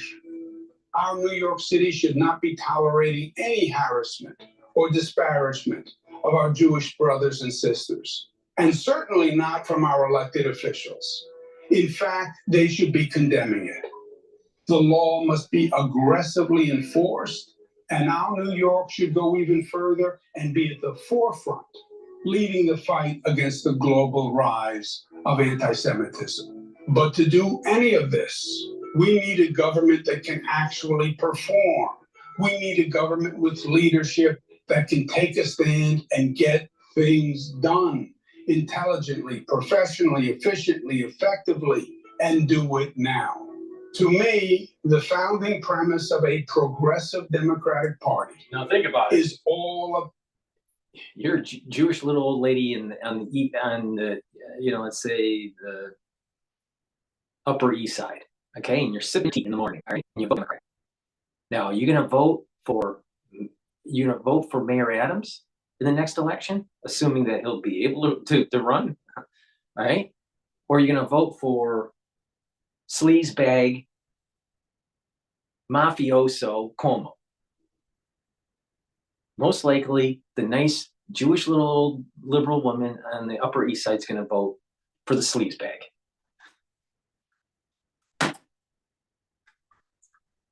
Serving working men and women. But the cruel irony is they are the ones now paying the highest price for New York's failed Democratic leadership. The affordability crisis, the madness of the mass transit system, mainly affects the poor and middle class. And 75% of the victims. How are you going to fix the housing crisis? Most commercial buildings cannot convert. Most. Let me repeat. Most commercial buildings in New York can't easily be converted to residential because of the fire codes. Now, either the rooms will be super big, so they have window access, or, and if they're super big, then you're talking about lots of square footage, and they would be a fortune. There was no way that they would be able to be affordable. Could they convert it and be affordable? No, they can't. because of the design of the building. So there'd be lots of if you were to have smaller units, there'd be lots of units that wouldn't have window access. So what would have to happen, and it would cost a fortune to do, is actually create a center, like almost like a center hole in the building where the shaft is for the elevator, to have windows for access if there's a fire. Well, if you do that, how are you going to get up a 30, 40, 50-story building? See the problem now? So these, if you can convert to residential, it would be a fortune to retrofit the building, or each unit would have a lot of square footage and it would be a fortune and no one would be able to afford it. So how are you going to fix that? Well, the best way to fix it is to tear down the building and build a new one. It'd actually be cheaper. But who's going to invest in that? Who's going to do it? The affordability in really ramping up the number of units that are needed year over year, it's not, you can't do it. There's going to be a mass exodus out of New York before they're going to have enough housing to make housing affordable in New York. So maybe what's happening is it's the step to convert commercial to residential, but only for the rich, not for the average person.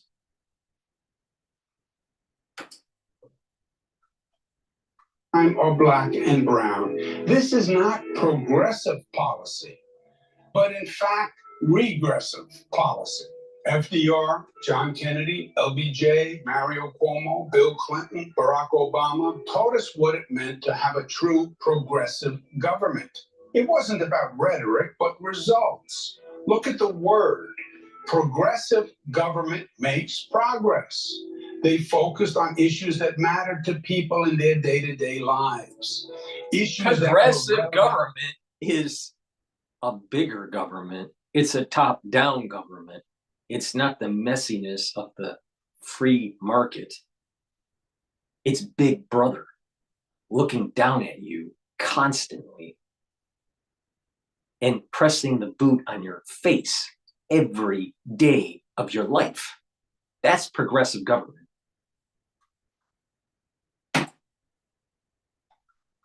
And then they actually made life better for people. And that is what Democrats must do once again. In New York, life is way better now because of the progressive. No, life is much worse because, I mean, what's the root cause of the problem? The root cause of the problem is these policies. It doesn't make the society better. I mean, the best thing that came out of FDR was having an infrastructure program during the Great Depression, where we had, these highway systems and bridges and dams being built. That was beneficial because it added to the productivity of the society. It invested in infrastructure. We need lots of investment in infrastructure. I don't understand why we don't have high-speed rail across the country. I should be able to get from New York to, let's say, California, assuming that I wanted to go to that shithole too. But the thing is I should be able to get to New York to California on high-speed rail in 4 hours. Why not?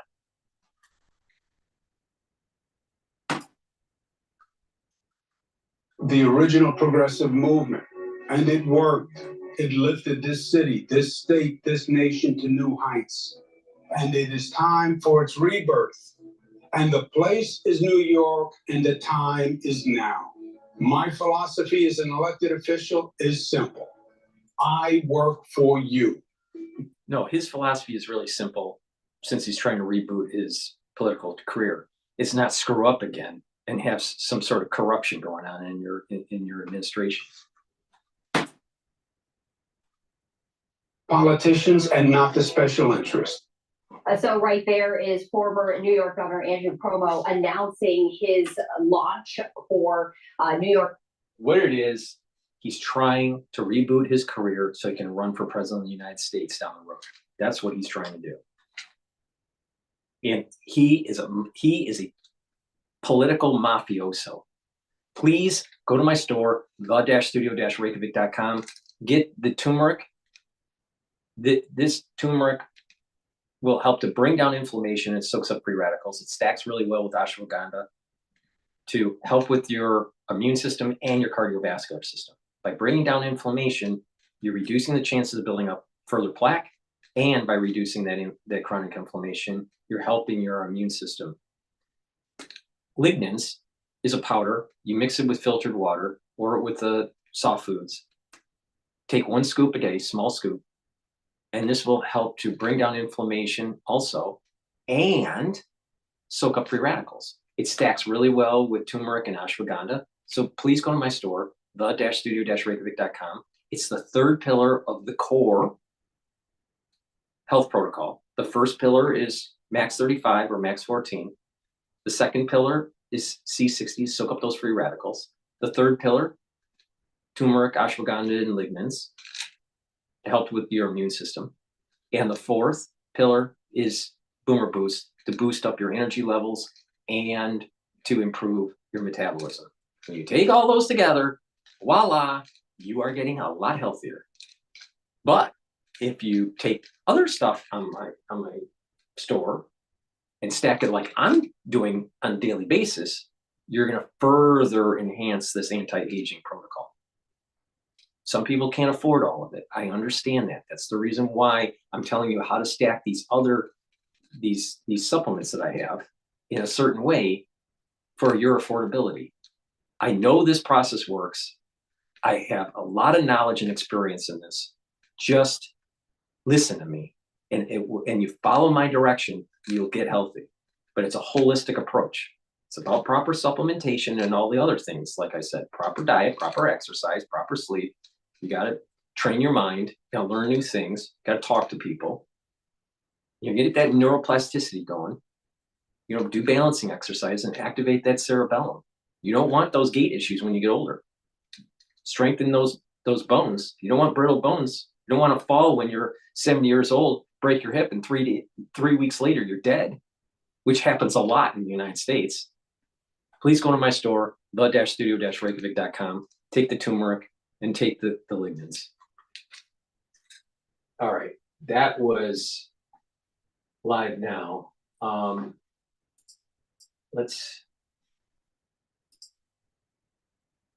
It's really weird what happened.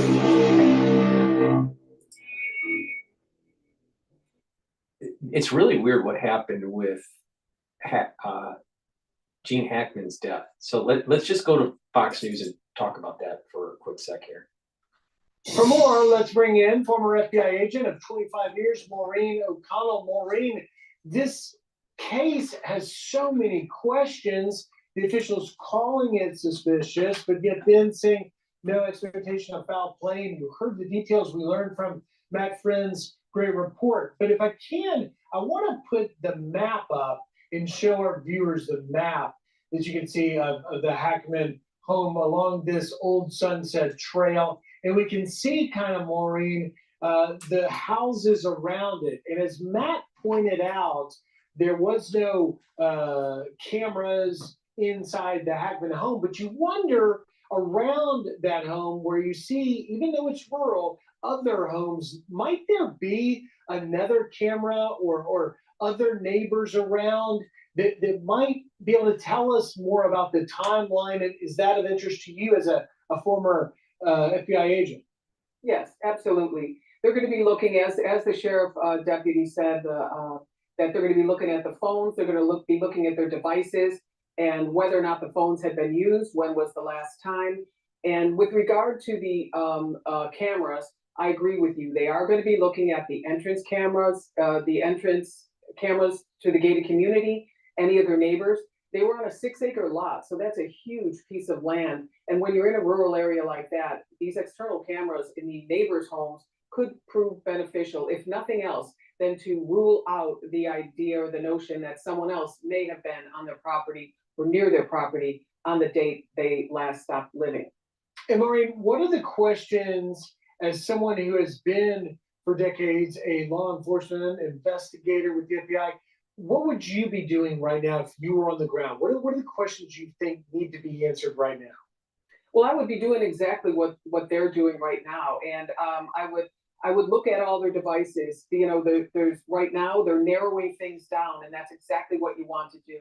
Initially, when law enforcement or the first responders showed up at this location, they thought it probably was an event, you know, like a carbon monoxide or something, because that's oftentimes what happens.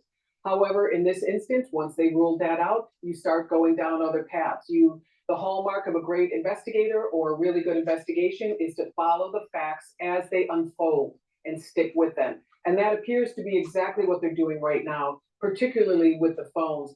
I think if they can get into those phones, they may be able to determine who died first, because that seems to be what everyone's asking right now. And although it's extraordinarily rare for two people to die of natural causes on the same day, there is a chance that it might have happened. And for all we know, she could have been the one that had the initial heart attack and he was running to help her and fell. But we don't know that yet. Well, that is just such a remarkable consideration that these two individuals, 30 years apart, die of natural causes. Because as we know, the officials, when they told us that there was mummification.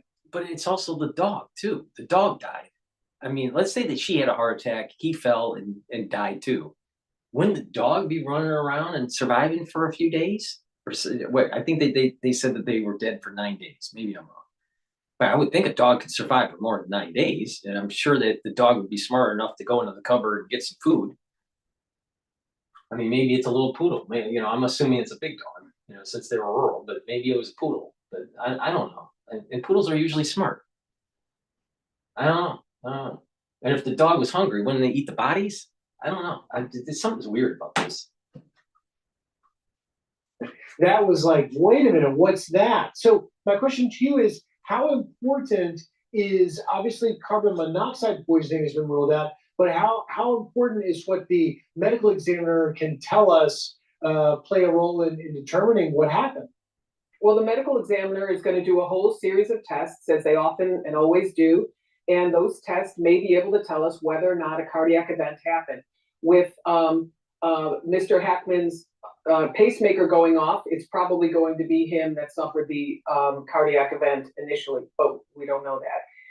We're going to be also able to look at her, and they're going to run the same tests on her. They're going to have to run a whole battery of tests, and I can tell you for a fact that the toxicology tests take weeks and weeks to be completed. So we're closer to the end, but we're not at the end of the investigation just yet.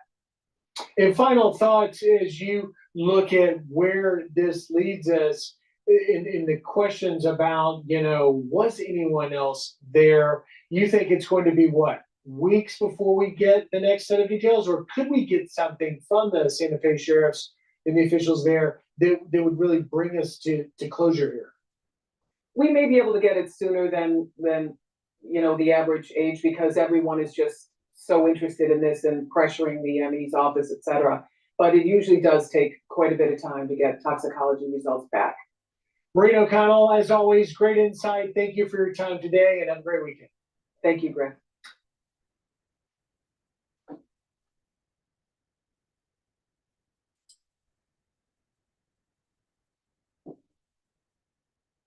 All right. Well, let's go to live now. Hochul is talking about the federal Medicaid funding cuts. She stopped speaking, and another gentleman is talking at the podium here. That betrays who we are as Americans. This would be the largest Medicaid cut in American history. Now, I know, and we can all go by our districts. And here, I can just say in the 5th Congressional District, for example, over 312,000 people would be directly affected. 312,000. And when you add it all up, as the governors have talked about, over 7 million people. So it's time for all of us to stand up and say, as the camera of history is rolling, because that's what is happening right now. The camera is rolling, and the question is, what did we do at a time when individuals were trying to do a reverse Robin Hood, taking from the poor, taking from the middle class to give to the super rich? We coming together will make the difference, and that voice will show No, them. what it is the canary in the coal mine, and it proves what Elon Musk was saying. We are at the verge of not having any Medicare or Medicaid and radically truncating Social Security because of the debt issue that we have.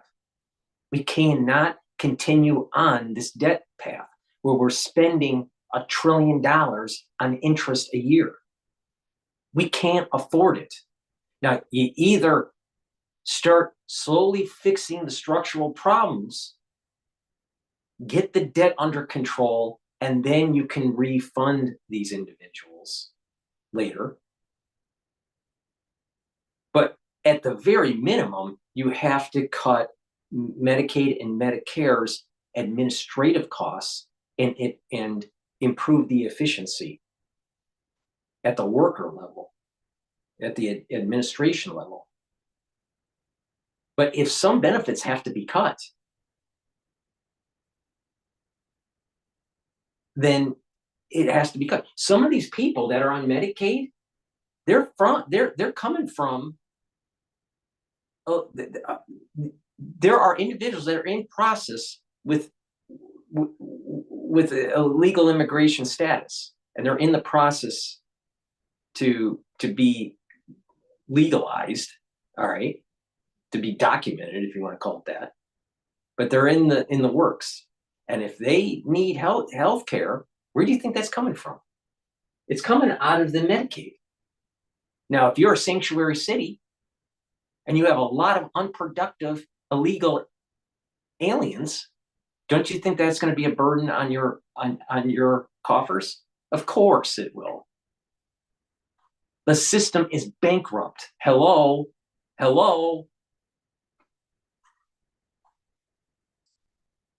See, what it is that you got an elderly. With the problem here is that people don't realize that you just cannot keep on spending and spending and spending your way into prosperity. It's actually going to be the opposite. You're digging yourself a hole, and it's eventually going to crash. And the cracks are happening right now. This is what is called a dragon king. All right, you have black swans and dragon kings. Black swans are unknown unknowns. Dragon kings are, there's catastrophic event, but there is a sign that is building up like a crack in the system. And we're seeing that with the debt issuance and the interest payments of these debts to the point where we can't afford it anymore. So a dragon king is starting to emerge. Just like Elon said, you just can't keep on going down this road or we're going to go bankrupt. Diagnoses that require long-term and specialized treatment, such as our patients here at St. Mary's, a place that is there to serve people from all throughout the state of New York. I'm also concerned about the effect on individuals whose elderly parents and families rely on Medicaid for nursing home services. We should be expanding access to care for families, not seeking to decrease it. It is good to take a closer look at where we can root out waste, inefficiency in our government. But it is cowardly to do so by just tweeting on X or voting irresponsibly from all the way in Washington. People like Elon Musk and the administration and colleagues who vote for Medicaid cuts should come to places like St. Mary's and say it directly to the children and to the families who would bear the brunt of these cuts. Thank you again to our governor. No. Get to the root cause, though. The root cause isn't cutting Medicaid. The root cause is issuing debt that we can't afford anymore. Now, why are we issuing debt that we can't afford anymore? Because Congress keeps on spending money through wasteful pathways to the point where now we have $1 trillion of interest payments a year. That goes to wars that we should have never fought, wars that we should not be funding, like Ukraine, wasteful spending on 14 different versions of the F-35. Maybe it's 10 versions. But the point is how many versions do you need? I mean, come on, let's get real here. Don't have me go down that path. All right, so the point here is it's not, the root cause isn't the Trump administration or Elon Musk. It's a much deeper root cause of this concept that will issue debt, which is inflationary, and will offset that inflationary mechanism by importing cheap goods from China. So you can buy cheap spatulas at Walmart. Now you have a healthcare crisis because the funding is potentially going to be cutting Medicaid, Medicare, and Social Security. Are you happy now that you bought at Walmart? Well, guess what? It's time to pay the bill. We've been living too high on the hog because we've been running off of debt. Now, does it affect people in the real world? Yes. Yes. For sure. But to think that we could keep on going on this road of debt issuance and destroying our manufacturing and importing cheap goods and not having good, high-paying jobs in manufacturing and engineering in the United States domestically,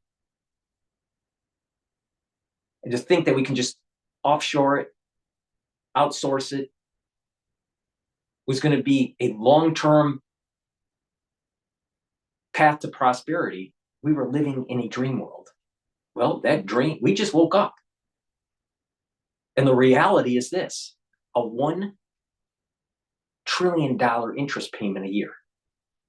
How are we going to afford that? How are we going to afford that? And the way things are working in Congress, they want to actually increase the debt limit. So things are going to get even worse. They're going to kick the can down the road. It's better to solve the problem now, because there's going to be an awful lot more people that are going to be on Social Security and need Medicare and Medicaid down the road than right now. It's better to solve the problem in 2 to 3 years and stabilize the situation. There with several families, advocates, other officials in New York discussing some of their concerns when it comes to federal funding cuts for Medicaid. Thank you all for being with us here at Live Now from Fox on this Sunday, March 2nd. There are some people that are born disabled and they need the care that they, and it was of none of their fault. But a lot, and this is the reason why I'm so passionate about this issue, because I've seen a lot of it in my life, all right? Especially in, during my medical training years. You have a lot of people that are sick in the United States because they did it to themselves. They don't want to be told that, but they did it to themselves. It's not always the case, but many, like 65% of the patients out there, it's because of lifestyle and the choices that they made. And now their health is declined. They're not as productive. They're not working, or they're underemployed. And then what happens is they can't afford their medical care. And so they have to be on these social programs. And the burden keeps on going up. Because we had too much McDonald's, we had too much Coca-Cola, because of yada, yada, yada.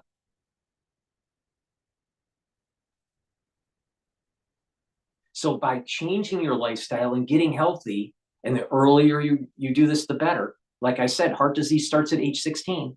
So mom and dad out there, stop feeding your kids crappy food.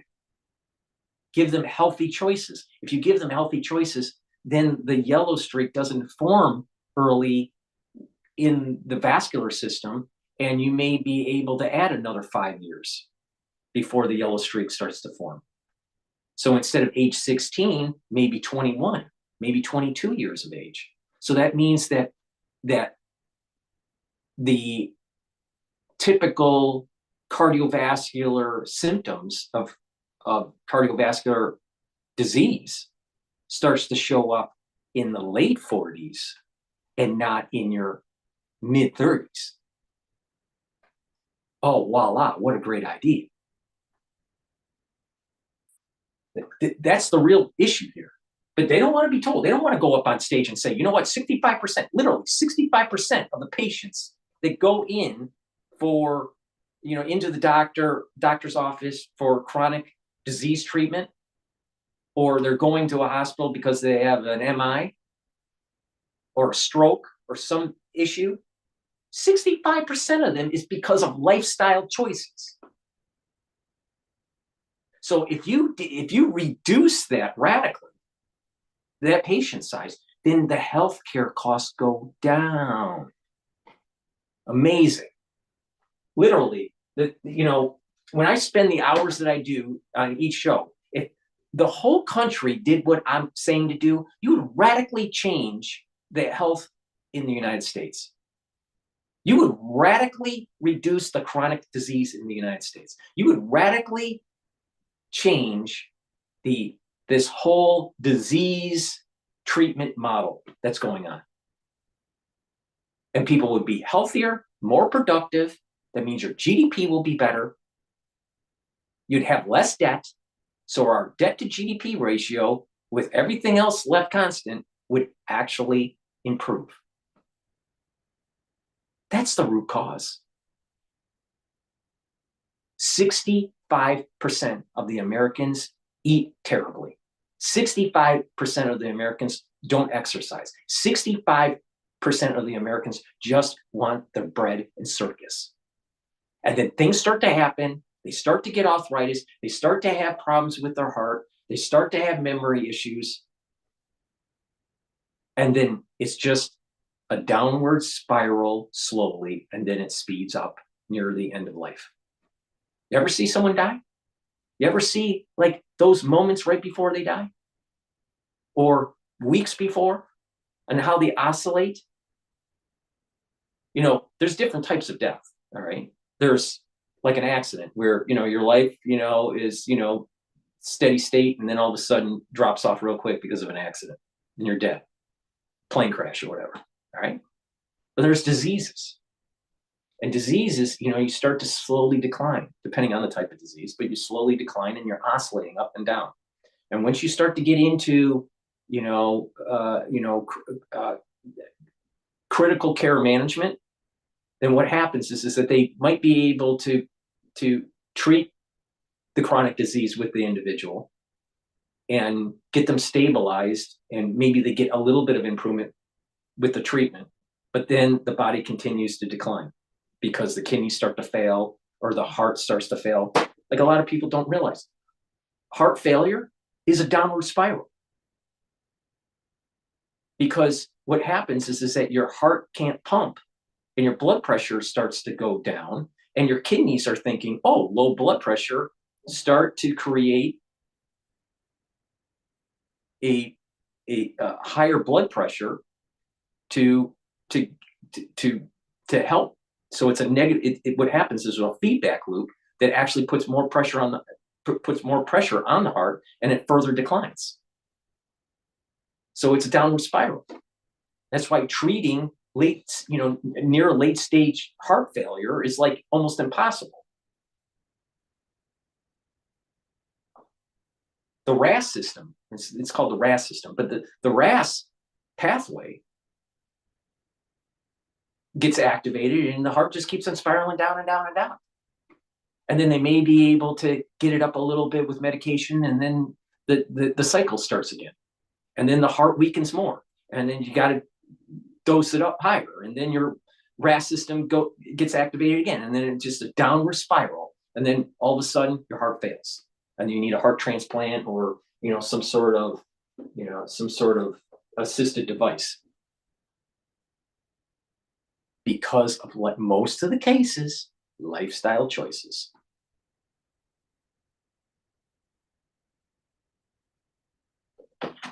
That's the answer. And no one wants to pay attention. Welcome back, America. We're here with the new ambassador to the United States from Israel, who I've become quite friendly with. My family has, who's a very good man, Yechiel Leiter. Yechiel Leiter, let me start off with the 800-pound terrorist. That would be Iran. And I keep reading stories that they have enough now material for 6 nuclear weapons, that the time to talk is very, very limited. And this is coming from the UN of all places, the IAEA. What is your thinking about this? Let me just ask you that broad question. What is your thinking about it? The Prime Minister's thinking about it. I mean, our president has said no nukes. Well, no nukes means no nukes. And I know that's the Prime Minister's position. Are both countries kind of coordinating and talking about this? We are, Mark. As always, it's good to be with you. Yes, the Prime Minister of Israel has been talking about Iran and encouraging the West to take heed that Iran cannot achieve nuclear capability for a long time. You'll remember his appearance in Congress way back when Barack Obama was still president, and President Trump then followed, and he rescinded an agreement which would have seen Iran achieve nuclear weapons down the line. Right now, we're at a pivotal moment because Iran is racing forward in the nuclear program.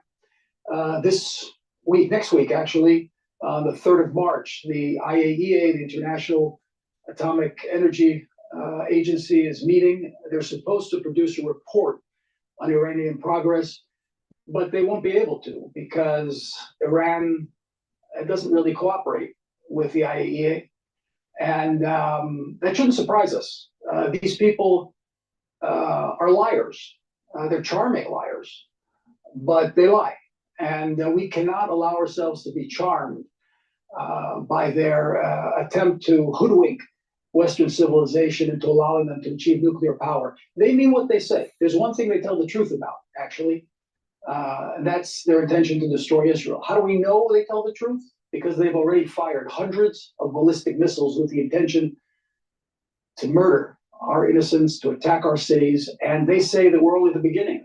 They call us the little Satan. The United States is the big Satan, and they're coming for Western civilization as a whole. Yeah, and you know what? Let me make my own prediction. You can't talk your way out of this with the Iranian regime. This is going to be a matter of diplomacy. It's going to be a matter of military action. That's what it's going to take, because they're just playing rope-a-dope. They're dragging on anybody who wants to talk to them, whether it's the UN, whether it's been the United States, whether it's anybody else. And they need this regime to hold on to any kind of power, because you've so weakened them. You've so weakened their economy. You've so weakened their military. The thing is, like I said a long time ago, all right, this is about the whole battle between Jacob and Esau and Ishmael and, negative Esau, positive Esau. The thing is Esau is cunning.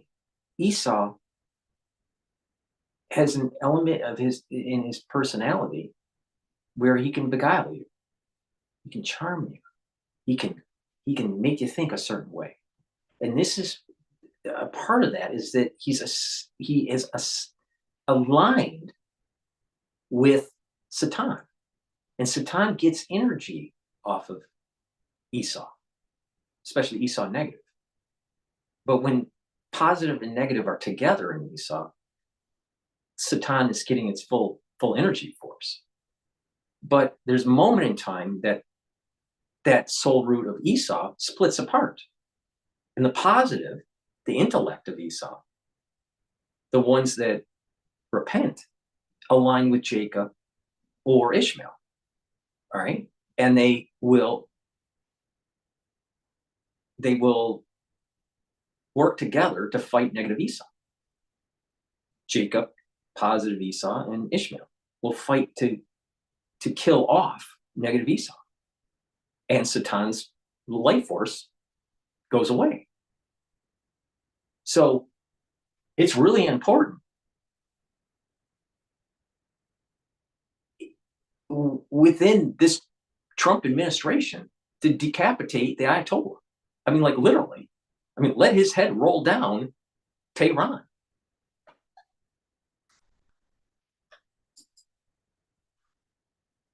And I'm afraid push is going to come to shove, and it's going to come fairly quickly. You're absolutely right that you can't talk Iran out of this, but I think we should add that they're not going to be able to talk the Trump administration out of it. I think there's real clarity on the Iranian situation within the Trump administration. There were wonderful talks between the Prime Minister Netanyahu, and President Trump and his team, the Vice President, Secretary of Defense, and State. We're on the same page on this, and we're going to work together to ensure that Western civilization remains safe. Israel's getting maximum support from the United States, isn't it? And that's a huge difference from the prior administration, it seems to me, no? It's just a pleasure to work with the administration on every front, on every issue. They understand our predicament. This administration understands that there's no better ally of the United States than Israel. The amount of intelligence data that we share with the United States, the experience that we have in technology, our advancements in technology are all shared with the United States. And the relationship is one of brothers, really, the older brother and the younger brother. And it's a marvelous relationship. Even if you began to ask me a question on the hostages and, you know, the diplomacy that Steve Woodcock was implementing is really a marvelous state-of-the-art diplomacy, someone who comes with both common sense, experience, and a big heart. And those are rare qualities in a diplomat, and he brings them to the table and has achieved great things. We're going to achieve more with them. We're going to pivot over to a live stream in New York City with former New York Governor Cuomo here. Thank you. Thank you very much. Let me begin by thanking Cara, Mariah, and Michaela. Public service for us is a family undertaking because everybody pays a price. Can you imagine? Let's just imagine that Dr. Paul Cottrell is right about H5N1 and that it mutates and we start having human-to-human transmission in late 25 or into 2026. There has to be several mutations to get there, but it's going to happen. The question is when. It's not if, but when. Can you imagine him being fucking mayor in New York when that happens? Fuck. When you are doing well, you have a lot of friends. When you have money in your pocket, you have a lot of friends. When you're inviting people out, you have a lot of friends. When you are governor of New York, you really have a lot of friends. But then you hit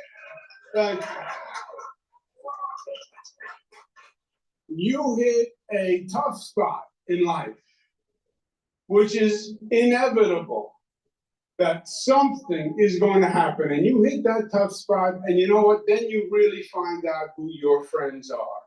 And the Lord has blessed me with friends who stood by me and loved me and supported me and my family.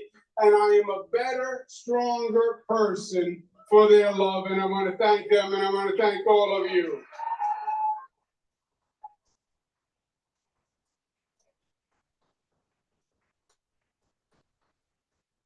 I want to thank the great assemblyman. Let me get this straight. He gets thrown out as governor of New York. All right. And now he's going to run for mayor. I'm telling you, I'm telling you, I'm 100% right on this. He is a mafioso in politics.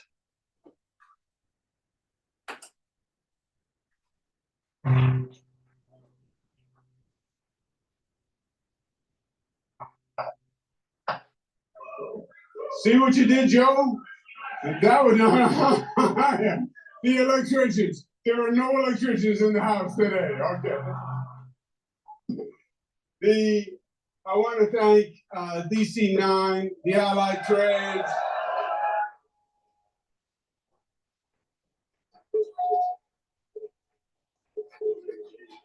I want to say thank you for joining the team. We will not fail, and I will not let you down. And thank you all for being here today. We're here today for one reason. We are here because we love New York, and we know New York City is in trouble. You can feel it.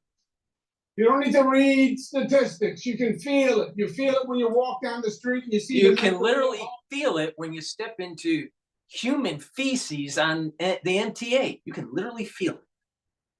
Nice and squishy.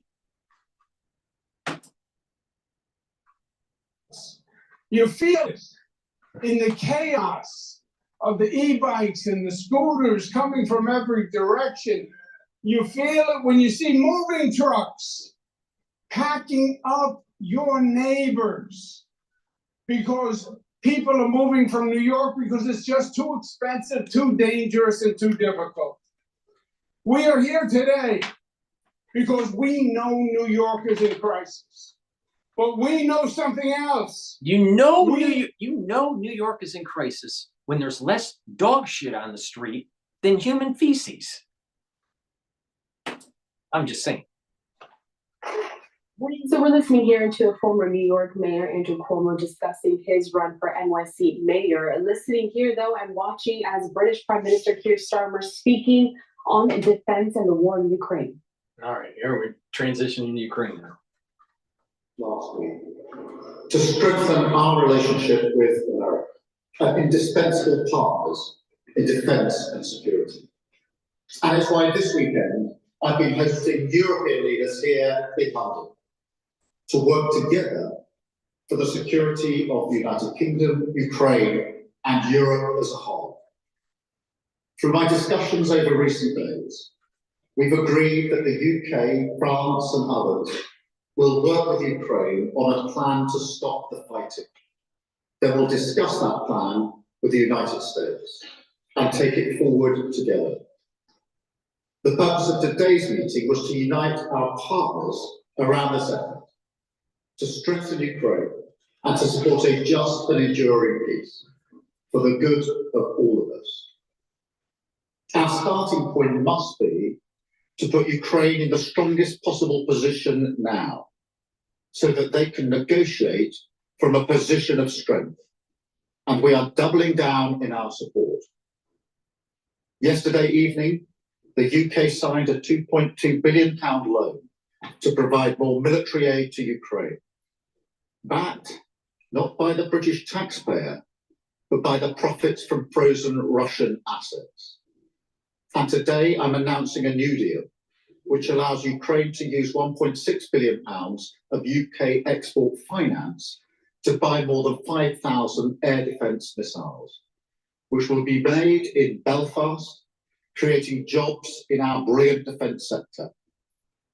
This will be vital for protecting critical infrastructure now and strengthening Ukraine in securing the peace when it comes. Because we have to learn from the mistakes of the past. We cannot accept a weak deal like Minsk, which Russia could breach with ease. Instead, any deal must be backed by strength. Every nation must contribute to that in the best way that it can, bringing different capabilities and support to the table, but all taking responsibility to act, all stepping up their own share of the burden. So we agreed some important steps today. First, we will keep the military aid flowing and keep increasing the economic pressure on Russia to strengthen Ukraine now.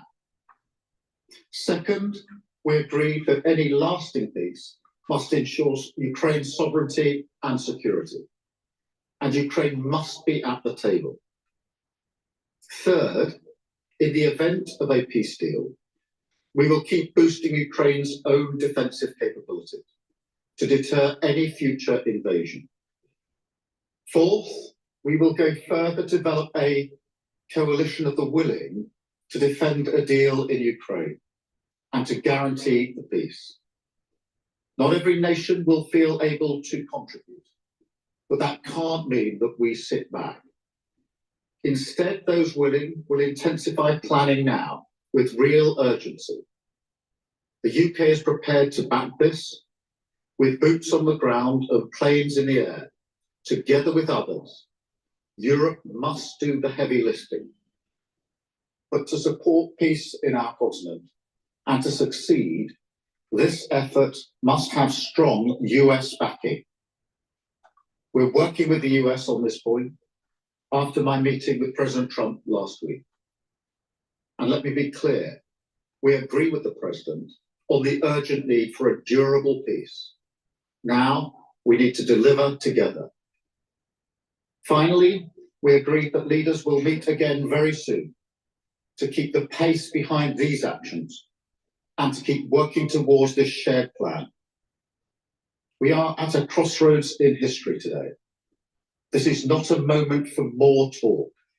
It's time to act, time to step up and lead, and to unite around a new plan for a just and enduring peace. Thank you. I will now take a number of questions, starting, I think, with you, Beth, at Sky. Thank you, Prime Minister. Watching President Trump berate a wartime president and defender of European freedom in the Oval Office said to many people what you've already said in a way, that everything has changed. Given that the US has become an unreliable ally, did you as European leaders discuss the prospect of actually going it alone, and actually what the reality of a US pulling out of this, all of this would mean? Do you think you really do need the US? And if you do you think the coalition of the willing will be enough to bring President Trump back around? Thank you. Well, first, in relation to last Friday, nobody wanted to see what happened last Friday, but I do not accept that the US is an unreliable ally. The US has been a reliable ally to the UK for many, many decades and continues to be. There are no two countries as closely aligned as our two countries, and our defence, our security and intelligence is intertwined in a way no two other countries are. So it's an important and reliable ally for us. The discussions we've had today, particularly the coalition of the willing, is on the basis that this is a plan that we will work with the US and that it will have US backing. So that is the purpose of the plan, and that is why I spoke to President Trump last night before we develop the work on this plan. Thank you. I've got Robert from ITV. Hi, Robert President ITV. I want to sort of put to you what will be on the minds of millions of British people. With your commitment in the event of a peace deal to deploy British soldiers to Ukraine, is there now a more real prospect of Britain being at war with Russia? Can you rule that out? The whole point of a guarantee for any deal, if there is a deal, is to preserve the peace. And if you want to preserve the peace, you have to be prepared to defend the peace. So the reason I've been forward-leaning on this is because I want to avoid conflict, because I do not want conflict in Ukraine, in Europe, and certainly not in the United Kingdom. I want stability in the United Kingdom. The way to ensure that stability is to ensure that we are able to defend a deal in Ukraine, because the one thing our history tells us is that if there is conflict in Europe, it will wash up on our shores. And already in the last 3 years, Ukraine has had a massive impact on people back here in the United Kingdom because their bills have gone up, their energy bills have gone up. There's been an instability in our economy caused by that conflict. So we are not unaffected by it. And of course, our own security and defence depends on the defence and security of Europe. So every step I am taking is in order to preserve peace, to avoid conflict, because the safety and security of the British people is my #1 duty and responsibility. If the politicians' #1 responsibility is safety and prosperity for the British citizens, you know, from the British politicians' point of view, why do they keep on pushing for expansion of NATO? Don't you think that there would be a negative externality that would arise? This constant Cold War perma-bear mentality is going to come back to haunt, and that's what's happened. That's the root cause. The root cause isn't Putin invading Ukraine. The root cause is the expansion of NATO post Gorbachev. Yes, a number of countries have indicated today that they want to be part of the plan that we are developing. I'll leave them to make their own statements about exactly how they want to make that contribution. But we've been able to move that forward. I accept without criticism and with respect the position of other countries that may not feel that they want to contribute in that way. But I strongly feel that unless some move forward, we will stay in the position we're in and not be able to move forward. And therefore, it is a deliberate So let me get this straight. plan. Trump wants to create peace and prosperity economically for both Ukraine and Russia and tie it to economic ties to the United States and give them incentive to de-escalate, stop the expansion of NATO, and maintain that buffer zone, but that buffer zone ends up becoming an economic zone. If we follow the UK perspective, it's turning into the DMZ. We're seeing the beginnings of the DMZ right in Ukraine, instead of having a buffer, an economic buffer zone. Which one would you prefer? A military zone, or would you prefer an economic zone as a buffer between, quote, the Western allies and Russia? Please go to my store, the-studio-reykjavik.com. Get the vitamin D. This helps to absorb calcium. It also helps with gene expression for your cells. It's a cofactor for gene expression. And it also helps to get rid of cells that are infected to go into apoptosis. All right. Many times when a cell is infected, the apoptosis pathway is inhibited, and therefore the infection can maintain. So you want to get rid of those infected cells and activate that apoptosis. Nattokinase is a great way to break up clots. It's fibrinolytic, and nattokinase can help bring down LDL levels and increase your HDL levels.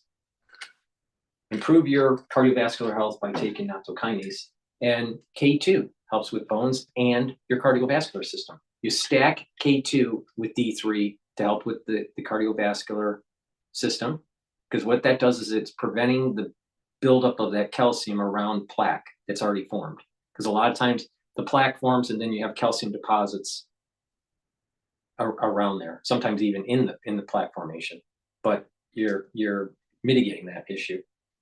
And you stack it with nattokinase, and that's a great way to improve your cardiovascular health. All right. Now, also K2 and D3 will help with your bone density by taking calcium as a supplement or just drinking milk. That's how I get my calcium, is by drinking milk. Because, you know, I'm still a 2-year-old, you know, and so K2 and D3 will soak up that calcium and then allow you to deposit new bone matrix, especially when you are doing resistance training. So do resistance training, take calcium, K2 and D3 together, and that's a great way to build bone density, especially for people, for women that are menopausal. All right, you lose a lot of bone density after menopause. So, you know, do the resistance training, take the K2, the D3, and take calcium supplements for ones that are postmenopausal. But for guys, you know what? Your bone density starts getting, more brittle as you get older. And it's really important to continue the resistance training and taking the supplements you need, like the K2 and the D3. They work excellent together, and it's dual purpose. You're helping your bones, but you're also helping your cardiovascular health at the same time. It's a dual purpose. And if you notice, I try to stack these things in such a way to give you the most bang for your dollars, to give you that stack that will give you dual purpose. All right, let's go back to Starmer. Morning. We had the first bilateral brunch, I think, in the history of British-Italian relations. So that was a first. We get on personally very well. And she's very clear. I don't want to speak for her, but I think her position is well known, that Europe and the US have to stand together, and that bond must always be strong. So there's a huge amount of common ground between the way I see this and the way Georgia sees this, particularly the view that it is important for the security and defence of Italy, of Europe and the United Kingdom, that we work as we've always worked, closely aligned with the United States. Thank you all very much indeed. Thank you. Okay, I want to pivot over to I want to pivot over to a quick video by Fox News that was published about 8 minutes ago, maybe 10 minutes ago, with Trump. They're talking about the nuclear umbrella for Europe. Let's see what they have to say here. Let's bring in Victoria Coates. She is the Vice President of the Heritage Foundation's National Security and Foreign Policy Institute. Thanks, Victoria, for being here. Is it on, as the NATO leader has suggested, is it on Zelensky's shoulders to try to fix this situation? Well, good to be with you, and thank you for having me on. Yes, I think it quite frankly is. The Secretary General, Mark Rutte, is not a natural ally necessarily of President Trump, but he recognizes the simple reality that the United States is the nuclear umbrella over Europe. We are the ones who provide that security, and without it, there's not much Europe's going to be able to do against the world's largest nuclear power, which is Russia. So that is the reality that I think President Zelensky forgot yesterday, that this is a bigger situation than just Ukraine, and that President Trump is an indispensable and necessary partner. Now, that is the proper way to say it. But the way Trump said it in the Oval Office when he had his argument with Zelensky was this: you don't have the cards. And you need the US support, or you have nothing. That's Trump's way, that's saying that this is a much bigger issue. Sometimes even, the way with Trump is that he's almost like a 13-year-old, right? Very rich 13-year-old, all right? But he's, he kind of, but the thing is that there's a certain genius in his method of negotiating. And I know why he has this ability. It's the dealing with raising funds to do large projects in New York, dealing with all of the union issues, dealing with the city hall issues and the regulatory problems, and also dealing with tenants, with rental properties, right? So he learned how to negotiate. He learned how to sell. He learned all of these things where it's not just as simple as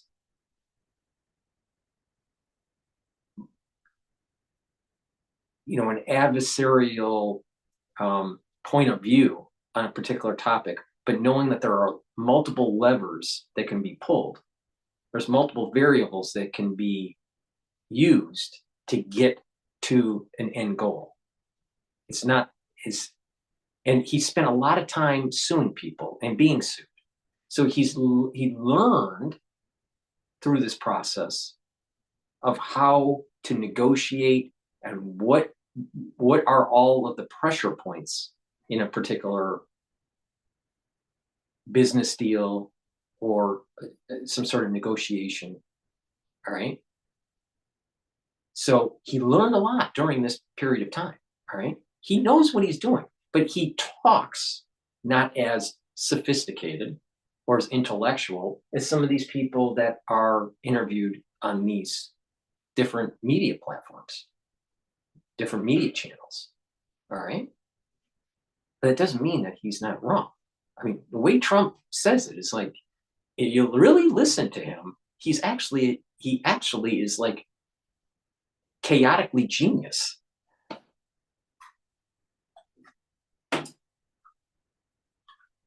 To Europe. And just really quickly, I would point out he had 2 excellent engagements with European heads of state last week. This was in no way inevitable, nor is it President Trump's fault. You heard President Trump telling him that he doesn't hold any cards, and perhaps that is true, but the Ukrainians have done an amazing job of fighting off this assault, this invasion from a much bigger adversary over the last 3 years. Only because of the military equipment that was provided to them, mostly by the United States, partially by, other European nations like the UK and France, a little bit from Germany, but mostly from the United States. And the intel that we gave with, some of these missile systems.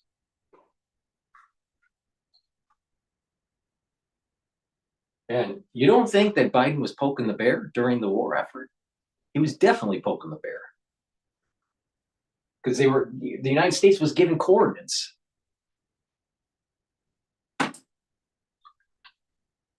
Have they not? Oh, they have. And I think President Trump was very careful to say several times this week, including yesterday during this exchange, that no one can doubt the bravery of the Ukrainian people and that he admires it greatly. And I think that is also a fact. And in this case, though, he has said repeatedly that he doesn't think we should be fighting this war down to the last Ukrainian, which is how the Biden administration prosecuted it over the last 3 years, giving Ukraine just enough not to lose, but not enough to win. And I think President Trump thinks that approach has failed.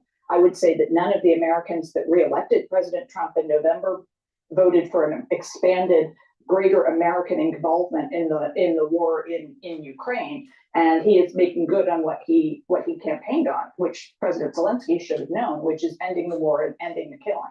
Yeah, he wants to end the war. President Trump does. Obviously, President Zelensky does too. But is it a case of peace at any price? I mean, what if the Donbass and Crimea permanently go to the Russians? Is that, in your view, is that a worthwhile peace deal?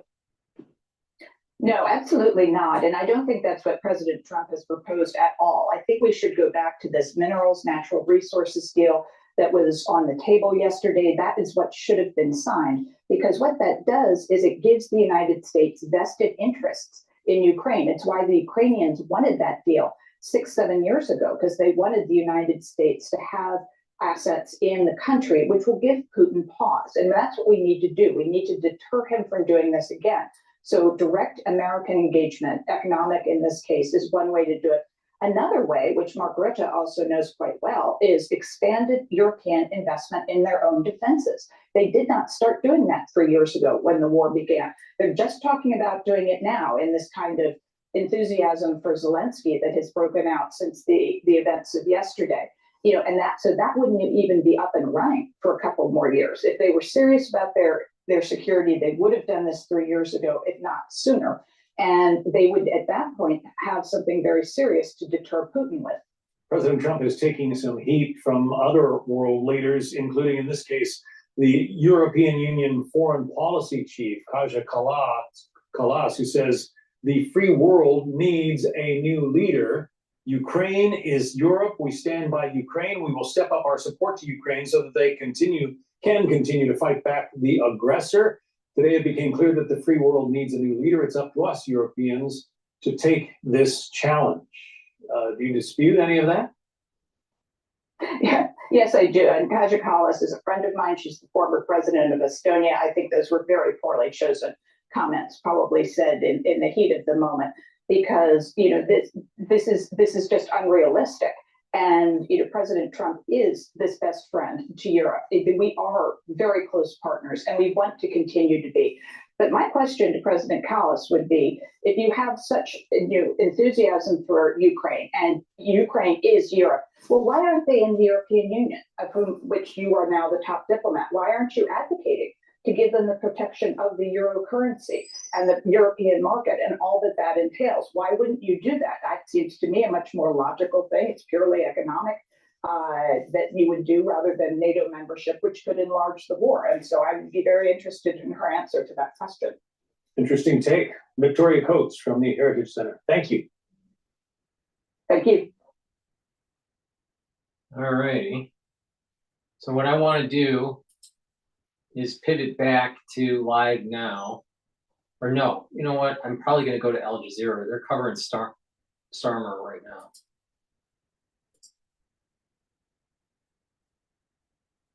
Well, there's a whole host of countries, and this is the problem. As soon as you start to get one split, Hungary or Slovakia being the obvious ones, it becomes easier and easier for the Russians and even the White House to peel off other countries as well. We're in coalition talks now in Germany, but what that coalition will look like and what they'll be prepared to do remains to be seen. So, as I said before, when it comes down to it, you have to be prepared to deploy troops and for those troops to be prepared to engage. And I think there'll be many countries that, while generally supportive of Ukraine, will not want to put their troops in harm's way. That might be a step too far for many. We also heard Starmer say that he did not accept that the US is an unreliable ally. What did you make of that? That's obviously a message directly to Donald Trump, isn't it? Yes, I think this is just politicking. I wouldn't put Keir Starmer on a lie detector on that one, but I think he's saying exactly the things that he needs to say to bring the White House in on board. I think Macron, Starmer, they realize that Europe cannot go it alone. The best option for the Europeans is to prepare an offer that can bind the Americans in. That will require the Europeans providing a lot more in terms of money and military equipment.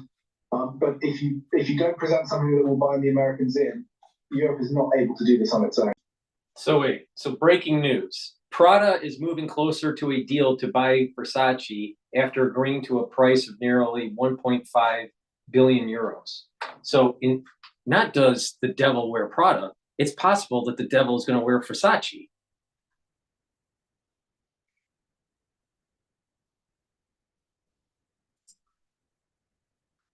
The EU and the UK actually come together as quickly as possible with this plan to submit it to Donald Trump and take it further?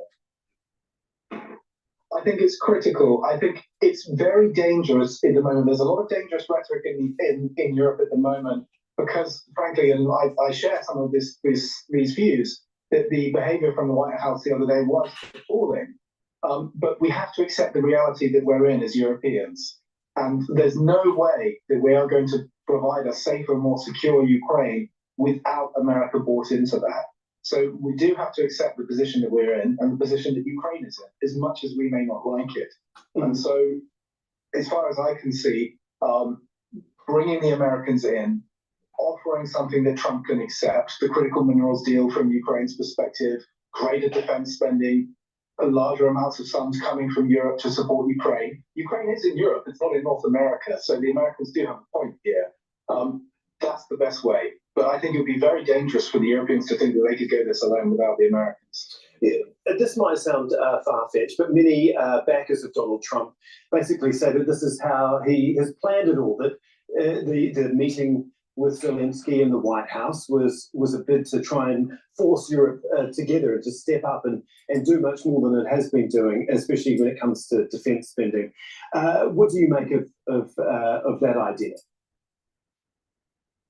I think broadly that's correct. I wouldn't say that Trump is a 3D chess player. Trump has said consistently since 2016 and even since the 1980s and 1990s that Europe is a free rider. in terms of security and on trade. And he has actually been rather predictable in that sense. And so we should have been prepared for this kind of action from the Americans. I would also say, and this is more controversial because obviously morally, Zelensky said exactly the things that he perhaps should have said, but they were provocative to someone like J.D. Vance, who absolutely hates Zelensky and has no interest in Ukrainian security. And so, while Zelensky, in my mind, should have known that he was walking into a den of snakes and should have been much more careful with his rhetoric there. Okay, we'll have to leave it there, but fascinating getting your thoughts, as always, been a good one. Partner at Prism Strategic Intelligence. And please go to my store, the-studio-reykjavik.com. Let me show you another great stack here. Resveratrol, it helps to boost up your energy levels because it's helping with the health of the mitochondria. It's also an antioxidant, so it's going to soak up free radicals, reduce stress in the cell, and it helps to get rid of cells that are in senescence. That's important because cells that are in senescence collect garbage. You don't want that. You want nice functioning tissues. That means your organs are going to perform better. I've been taking resveratrol for decades. So please go to my store, the-studio-reykjavik.com, get the resveratrol, take it every day. It works the best when you stack it with like C60, ubiquinol, NAD+. So let's talk about those. Ubiquinol is the most bioavailable form of CoQ10 that you can get. This that I have in my store is the most bioavailable form of CoQ10 that you can buy. Take this. This is an antioxidant, so it's going to soak up free radicals. It's going to help the health of the mitochondria, so it's going to improve your energy levels, and it helps to protect your neurons. This is very important to take once you hit 40 years of age. You want to protect your neurons. You do not want neurodegenerative disease at all right? So it's really important to take supplements that improve the health of your neurons. When you improve the health of your neurons, when you protect your neurons, then and you do these different exercises, this holistic approach, you are reducing the chances of neurodegenerative degeneration. All right, so please go to my store, the-studio-reykjavik.com, get the ubiquinol and protect your neurons. It's really important. Now, NAD+ helps to boost up your energy levels, but NAD+ also helps to repair your DNA damage and your mitochondrial DNA. So it's cellular DNA and mitochondrial DNA damage that accumulates in your body. NAD+ helps to repair that. NAD+ boosts up your energy levels, like I said, and NAD+ helps to protect your neurons. So it's really important to stack with ubiquinol and improve your neural health. So please go to my store, the-studio-reykjavik.com, get the NAD+, get the ubiquinol, stack it with the resveratrol. You can also stack it with the C60. And guess what? This is a great combo to improve your neural health, bring down free radicals, and repair your DNA damage. Please go to my store, the-studio-reykjavik.com. Get this great stack to protect your neurons. All right? I'm showing you different ways to stack these things to be able to improve your health. Go to my store, the-studio-reykjavik.com, get the NAD+, get the ubiquinol, get the resveratrol, stack them together. Guess what? Use discount 5 and you'll get $5 off. And then you'll get healthy. Lovely. All right. Let's, all right, Sky News is on break here. Let's go to live now to see what's going on here. Some parade or something's going on. No, it's not a parade. Yeah, it is a parade. It's St. Patrick's Parade held in Staten Island.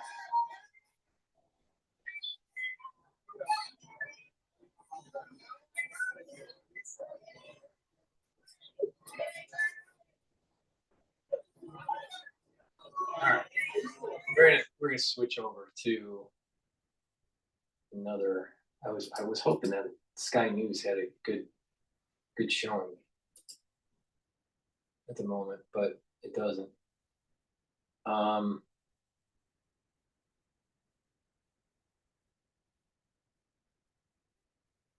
You want to let's go to Cash Jordan. He posted something about 3 hours ago.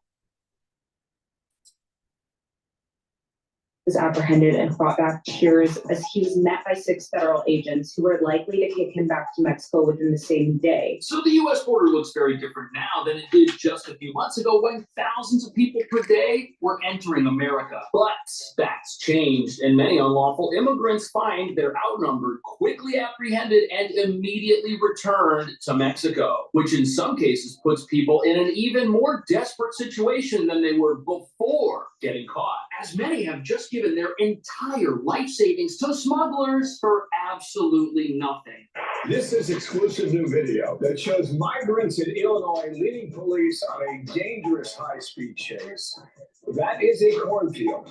Well, new Border Patrol data now revealing that migrant encounters have dropped dramatically since Trump took office. Now, despite the overall drop in numbers, smugglers are still finding ways to bring migrants in illegally. Que no pienso volver a salir de mi país porque quedé de verdad traumatizado con todo lo que pasé. In an interview with our partner Telemundo, Kevin Rodriguez says he was detained in Guantanamo for 14 days.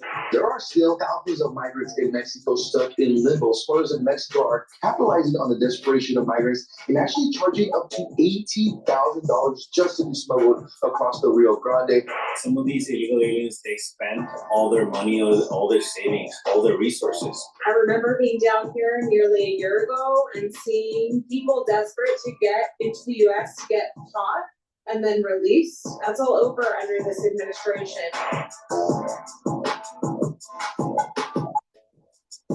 There are now so many troops at the border, it's turning into a ghost town. But just a few months ago, nobody running our country would even admit we had the resources to do something like this and shut down the border in the first place. And for years, everyone said we had the most secure border in history, and that restricting it further was not just impossible, but possibly inhumane, as closing it would just mean desperate people with nowhere to go would wait indefinitely in the middle of the Mexican desert, which hasn't happened. In fact, many unlawful residents already inside America are voluntarily deporting themselves if they don't think their asylum applications will get approved. And all of this has created a situation at the border that just makes ICE's job easier, requiring less resources, not more. Because if the place is a ghost town, when someone does decide to cross, a rapid response can immediately take place. And by quickly arresting those who illegally enter the country and turning them back, a message is being sent to the entire world that America's front door is no longer unlocked. But that brings us to the real reason this border crackdown had to start as quickly and rapidly as it has. Over the last 4 years, the country has seen record illegal immigration. And closing the border is just the first step in getting the dangerous gang members and criminals out of our country for good. A process that could take a long time, as millions of people have recently entered America. And as we're learning, not everyone has come here with good intentions, with some of the world's most dangerous criminals and gang members doing whatever they can to hide in plain sight. Well, this was one of the largest operations we have seen yet. Around 90 illegal migrants were arrested. Border Czar Tom Homan joined that operation. He tells me it was phase 1 of a larger criminal investigation. Look at that, almost 100 people arrested in just one raid. And with none of these individuals having legal permission to be in the country, this reveals a huge problem. The border can't just be shut down. It needs to be shut down while enforcement ramps up inside the United States. And as you're about to see, people who are particularly dangerous could end up in America's most controversial detention center. Now we're hearing for the first time about the conditions inside the military base turned detention center. In an interview with our partner Telemundo, Kevin Rodriguez says he was detained in Guantanamo for 14 days. Now reunited with his family in Venezuela, he recalls spending days stuck inside a 9-by-6-foot cell. No, habían hasta telaraña, estaban en mal estado esa celda. Eso era lo que más me preocupaba, cuánto tiempo iba a estar ahí, cuánto tiempo iba a estar mi familia. Okay, so here you have a guy who was detained at Guantanamo Bay, but not in the humanitarian relief center settings, but inside one of the actual cells, something that ICE says is reserved for people who they think are dangerous or are a higher level of offender in some regard. But it looks like he doesn't have plans to come back. Obviously, being deported is probably a frightening experience. And while he says the place he was in was dirty and not cleaned, every picture we get on the news looks like this. The place looks spotless. It looks nicer than a lot of jails in places like New York, that's for sure. But regardless, sentiments like these have a lot to do with why border crossings are down in the first place. If someone's going to be caught and there's a whole operation in place to quickly move you out of the country back to where you started, the whole idea of secretly entering America looks like a big waste of time, which is completely different than how it looked just a few months ago. The Post recently got the opportunity to ride along with Border Patrol agents in the El Paso, Texas sector, which spans both West Texas and New Mexico. In the span of just 4 or 5 hours on the border, one migrant was apprehended and brought back tears as he was met by 6 burly federal agents who were likely to kick him back to Mexico within the same day. Okay, so this guy did what a lot of people do. He paid smugglers to help get into the country, but he was immediately caught and he's being immediately turned back. And he says that it cost him $7,000. That's a lot of money to throw down the drain, that's for sure. That could bankrupt somebody. And with the border now on total lockdown, with there being more agents there than there are people trying to get across, the idea of illegal immigration is now a bad one. Not only because it's an immediate waste of time and money, but also because if you enter the country illegally, you can no longer apply for asylum. And thus there is no more asylum crisis. It was his second attempt crossing the border, Second which attempt. just cost him $7,000 in smuggling fees to the coyotes or cartel operatives who helped him make entry. So he spent over 10 grand trying to get into the country and it hasn't worked out. Some of these illegal aliens, they spend all their money, all their savings, all their resources to make this illegal entry into the United States. More manpower and time. Okay, so it's important to understand that people aren't going to spend everything they have trying to come to America if they can't stay once they get here. Previously, that was how things worked, and that's why we had the asylum crisis. Apparently, this person, he's one of 395 people that are now caught per day, which is down from what looks like a peak of 1,800 per day in 2023. And there's another disincentive that nobody's talking about, which also stops people from thinking that they can come to America and get in the country without permission and then live a semi-normal life, even if they set up shop in a sanctuary city. The Department of Homeland Security says the app once used to help migrants travel to the U.S. will now only be available to aid non-citizens in leaving the country. The CBP One app is a free resource that individuals can download on their phones. The TSA also used the app to verify migrants when using airport security. Okay, so this app was not only your immigration documentation after you get apprehended at the border, what it also ended up being was your ID to get on a plane. But there's a huge problem with that because look at this. Apparently, when some people enter the United States and get apprehended, they don't bring their ID. They discard it, and border officials have to take them at their word. If they say that their name is John Smith, then that's what name goes into that paperwork, which then gets shown to the TSA and is someone's ID. And aside from the fact that this is a major security risk, letting people who have been unidentified on airplanes, this also means that people who might be living in a sanctuary city, like let's say New York, and might have been using this app to travel around the country, now they can't do that. Now they have to stay in one location until their asylum case finishes. And with all of these disincentives combined, the rapid deportation process, the impossibility of crossing a border that is staffed with armed troops, and now the inability to come here and kind of travel around the country however you wish, all of that together means people just aren't interested in coming here anymore. This Look, is it's where empty. the smugglers trying to move people who are trying Oh, to there's a get couple away people. from Border Patrol by going through these peaks and valleys of this mountainous area. Right here, you can see there's actually a sensor. This is an artificial intelligence sensor that is used by Border Patrol to detect any of those runners so that they can alert agents.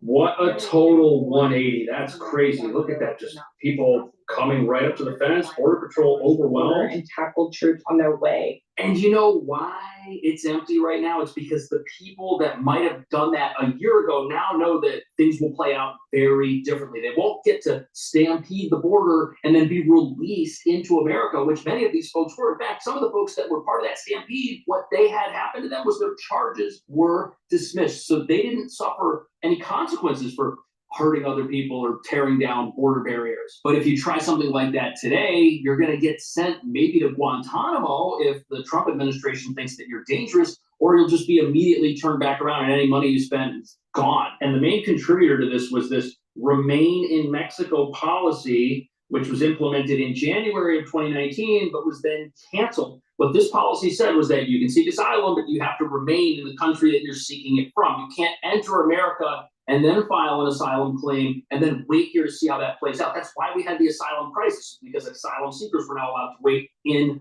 America and come to cities like New York that give away free shelter beds and just wait until their case is either successful or unsuccessful. And since there's no enforcement on basic immigration law, many people were staying here after they were already told, hey, you didn't qualify for asylum, you have to leave the country. People were just staying. But smuggling people into America, that's a big business. These cartels, these gangsters, these smugglers, coyotes as they're called, they're making a lot of money bringing people across. And they're still telling their customers, hey, we can get you in, but they are saying it's going to cost a little more because security is now tighter. There are still thousands of migrants in Mexico stuck in limbo after President Trump did end that CBP-1 program. Now, smugglers in Mexico are capitalizing on the desperation of migrants and actually charging up to $18,000 just to be smuggled across the Rio Grande. $18,000. And since the people who get smuggled in aren't around to immediately dissuade others and say, hey, it didn't work for me, I got caught, these guys still have unlimited customers. They're scamming these people. And look at this. The gentleman that was in that New York Post story, it says that it was his second time crossing the border. So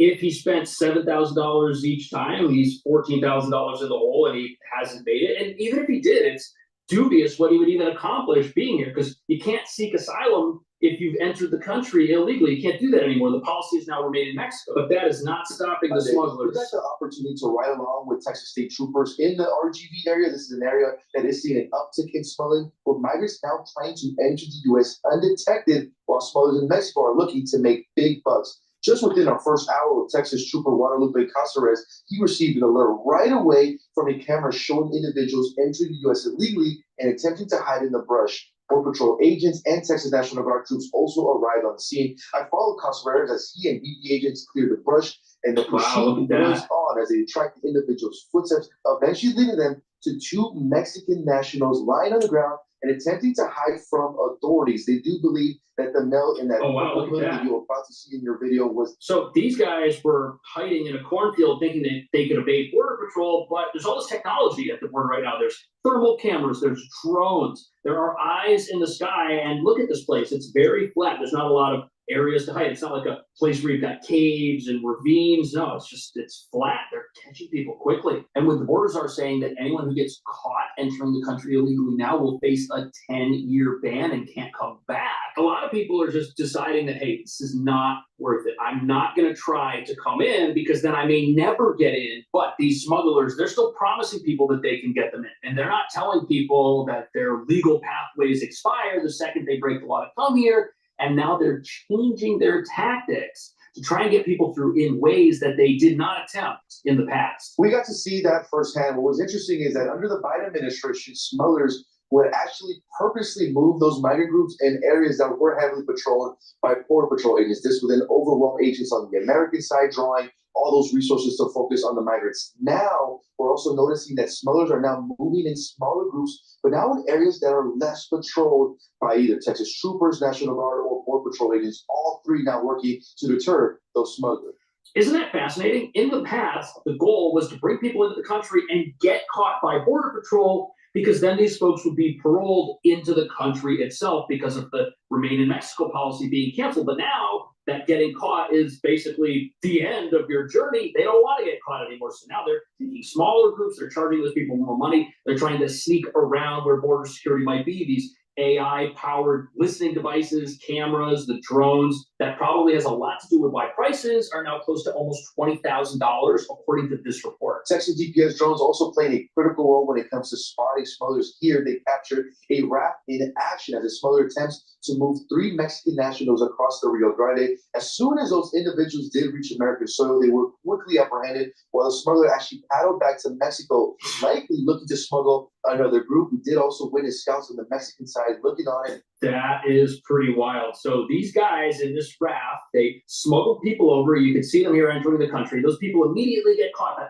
as they're getting arrested, he's on his way back to Mexico to bring more people across who are just essentially getting turned over to Border Patrol, who says they're going to then have them back in Mexico within hours. That's insane. And I don't think people understand that once they come here, there's absolutely nothing that they're going to accomplish unless it is their goal to be here as a criminal. And that creates a very dangerous situation because people who do come here, they've got to come to a place like New York where they can get a fake ID or a copy of somebody else's ID, which they can pay for, and then work legally, illegally at a local business, tricking them into hiring them, or just work at a business that hires people who are here unlawfully and exploits them, underpays them. There is no room to come here and be otherwise law-abiding. People now have to fully subject themselves to the criminal underworld, and it's wrong for a country to have a system in place that empowers criminals. That just puts the law-abiding general public at rest. What do you think about that? Are all of these disincentives at the border and in sanctuary cities a good thing? Is that going to keep America, the general public, and law-abiding immigrants safe? Or is this what the activists are telling us? Is this the first step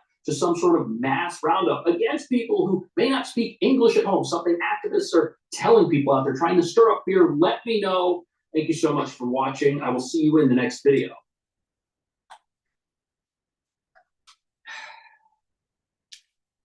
This is what happens when you have a porous border for decades. Please go to my store, the-studio-reykjavik.com, and get the olive leaf extract. This is a dual purpose supplement. This helps with your immune system and your cardiovascular system.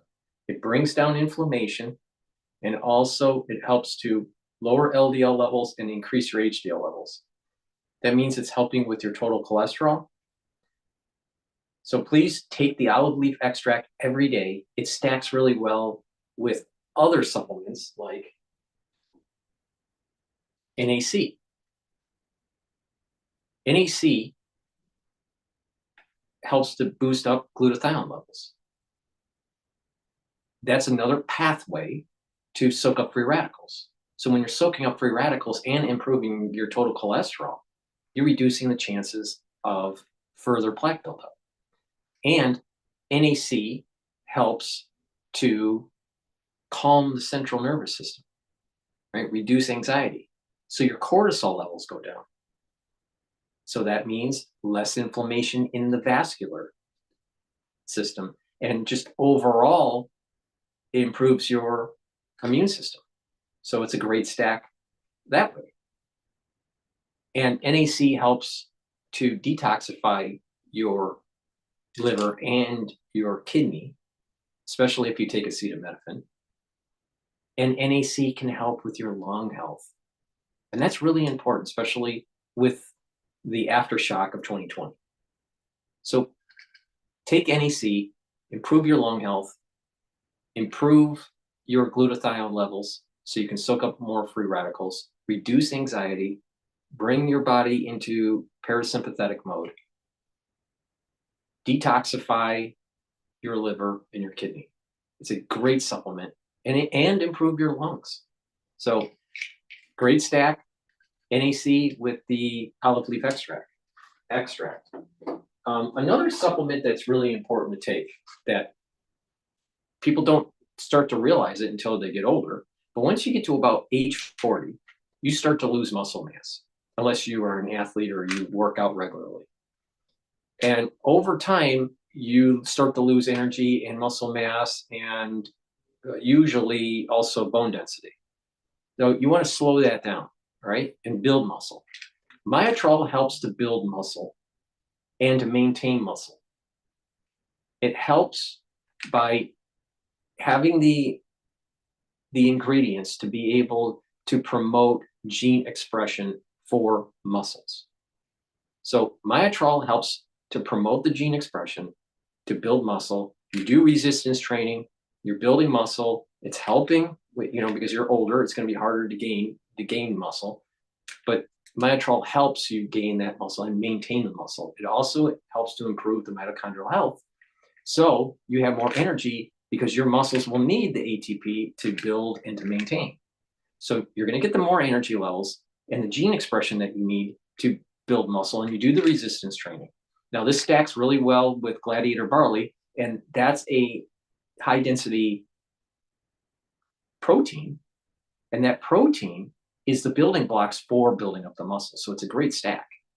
So please go to my store, the-studio-reykjavik.com, take the Myotrol every day, do the resistance training. It works even better when you take the Gladiator barley, and do that every day, or, you know, have a certain routine, like, you know, 3 days or 4 days a week. And what you're going to do, what you're going to notice is you're really building up muscle, and you're maintaining that muscle. And then and all of a sudden you're going to start realizing that your bone density is actually improved too at the same time. So please go to my store, the-studio-reykjavik.com, and get the Myotrol. Now, Myotrol has the flavonoids, lignins, and the polyphenols to help with that gene expression for your muscles. Use discount 5 and you get $5 off. It's all caps, discount 5. Okay, now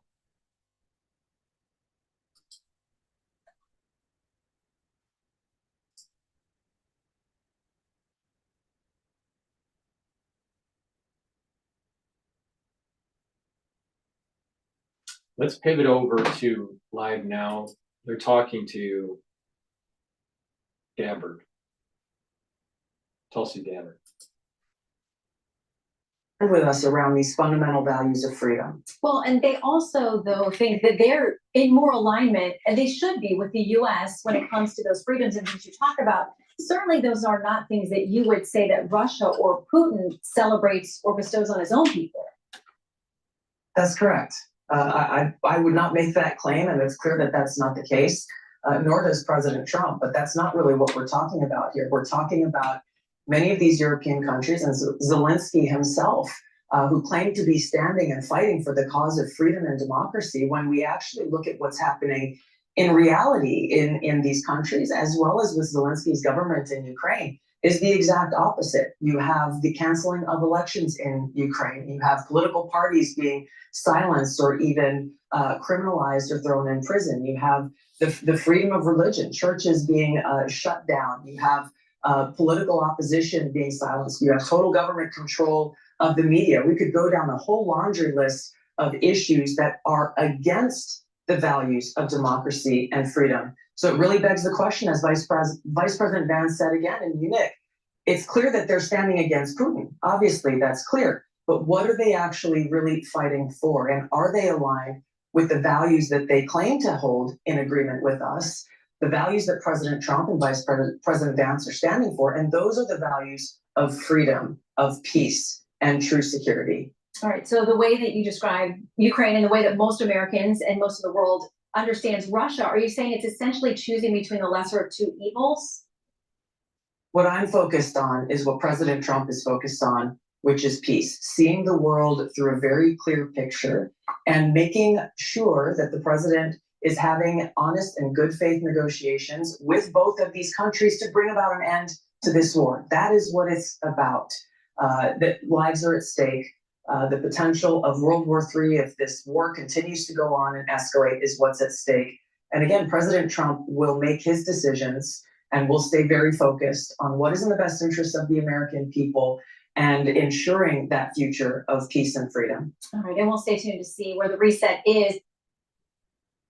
And you just saw there in that conversation earlier on today, Director of National Intelligence, Tulsi Gabbard, speaking with Shannon Bream on Fox News Sunday, discussing the war in Ukraine, security going forward, and also that heated exchange between President Trump, President Zelensky, and Vice President J.D. Vance. A live now look at the White House in D.C. As we step away for our first commercial break of this hour, on the other side, we will go back to what has been one of the biggest stories and show you the moments between all of those world leaders that went down in the Oval Office.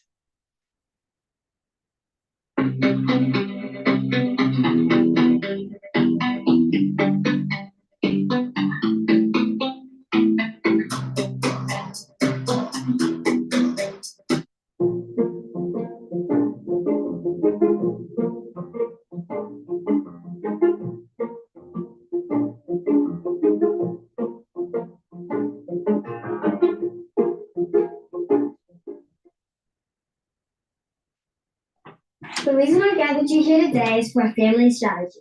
John, after dinner, we get 30 more minutes of IXL. Timmy, let's work together on your long division. Let's do this. The learning product Family Stress. Start learning today. All right, let's go to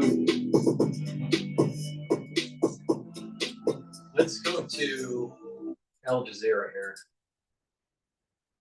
So, a decisive settlement of the situation will guarantee to the Russian people living in Ukraine and guarantee that there will be no danger for us coming from the territory of Ukraine, and they will forget forever the idea of having foreign troops on the territory of this neighboring state. So the ceasefire is not sufficient if it only the tactical ceasefire. It should be political ceasefire.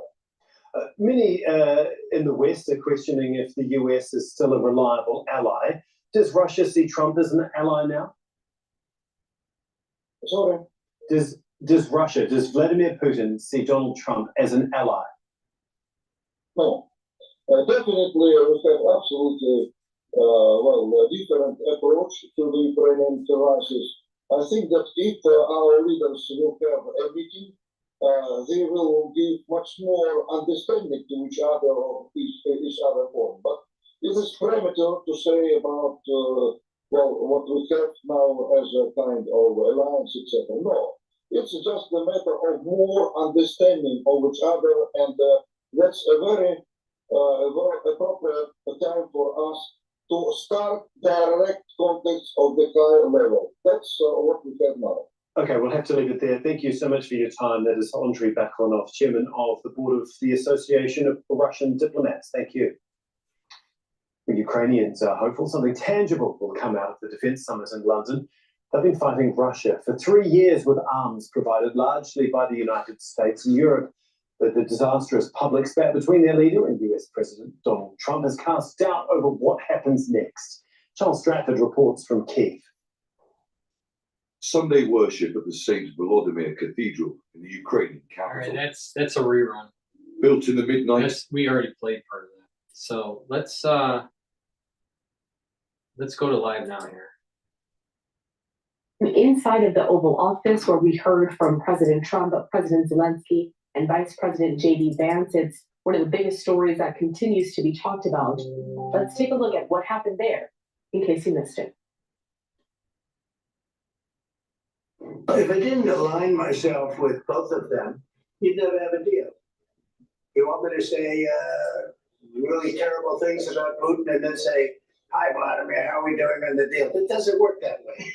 I'm not aligned with Putin. I'm not aligned with anybody. I'm aligned with the United States of America and for the good of the world. I'm aligned with the world, and I want to get this thing over with. You see the hatred he's got for Putin. It's very tough for me to make a deal with that kind of hate. He's got tremendous hatred. And I understand that, but I can tell you the other side isn't exactly in love with, him either. So it's not a question of alignment. I'm aligned with the world. I want to get the things that I'm aligned with Europe. I want to see if we can get this thing done. You want me to be tough? I could be tougher than any human being you've ever seen. I'd be so tough. But you're never going to get a deal that way. So that's the way it goes. One more question. I will respond to this. So look, for 4 years, I've already seen this part. All right, so let's go. There's breaking news with Justin Trudeau. Let's see what's going on there. We'll be there. Le Canada est là pour l'Ukraine depuis très longtemps. Ça fait plus de 10 ans qu'on fait de la formation en Ukraine. He's speaking French right now. Please go to my store, the-studio-reykjavik.com. Get the structural nano silver gel, either in the dispenser or in the tube form. It's a multi-purpose product. You can use it as a skincare. It'll help to heal wounds, minor burns, abrasions. If someone's sick around you at work or at home, put it on your hands or on your, put it on your hands, around your eyes, around your nose, around your ears, around your mouth. Lightly coat your nostrils. It stays active for 5.5 hours. So use it as a skincare. Use it as an aftershave. You can put it on your legs after you shave your legs, or when you shave your face, put it on your face after you shave. It's a great product. Have some available in your house because you never know when you need it. So please go to my store, the-studio-reykjavik.com. Get the structural nano silver gels that I offer, very high quality. Please go to my store, the-studio-reykjavik.com. Use discount 5 and get $5 off. Isn't yet in place, but Canada will be there and is open to doing what is necessary, but those will be decisions taken in the coming years by Canadians and their government. Dylan Robertson, Canadian Press. Prime Minister, in your audience tomorrow with the King, what is your message for him, and do you want him to speak out for Canadian sovereignty, whether that's in public or when he has his meeting with the President? I look forward to sitting down with His Majesty tomorrow. As always, we will discuss matters of importance to Canada and to Canadians, and I can tell you that nothing seems more important to Canadians right now than standing up for our sovereignty and our independence as a nation. And Prime Minister, what message did you have for Prime Minister Starmer? Did you ask him to speak up for Canadian sovereignty, and is it acceptable that he's taken a pass on that? I can actually highlight that Prime Minister Starmer spoke during a PM question period last week, I believe, on how Canada is a strong and valued ally and partner, and I know our allies will continue to be there to count on Canada and defend Canada in our strong sense of identity and independence. Hi, Prime Minister Tom Perry, CBC. You had some time, we saw today, to talk with President Zelensky. I'm wondering what you can tell us about what you discussed, and I'm specifically curious whether you spoke about his encounter with President Trump and Vice President Vance on Friday. Obviously, I spent a lot of time with Volodymyr Zelensky over the past years. We had a great sit down just last week when I was, a few days ago, when I was in Kyiv to talk exactly about how much Canada stands with Ukraine unequivocally and always, and how much we stand and support him personally as a president, as a leader, as someone who has devoted himself to protecting Ukrainians and indeed protecting the principles and rules that underpin all of our democracies. I've continued to emphasize to him that Canada will always stand with Ukraine. You clearly admire President Zelensky, so I'm wondering what you thought when you saw the treatment that he received in the Oval Office on Friday. I think, first of all, it's important every chance we get to lay out the facts as clearly as possible. In 2014, Russia chose to invade Ukraine, to occupy Crimea and parts of eastern Ukraine. For that, they were kicked out of the G7. And in 2022, they chose to violate the existing ceasefire and invaded Ukraine with the intention of taking Kyiv in 3 days and the entire country in 3 weeks. That has failed. Russia continues to try to fight to claim more land in Ukraine. And we could see an end to this war tomorrow if Russia decided to stop its illegal invasion of Ukraine. On Friday in the Oval Office, President Zelensky pointed out, in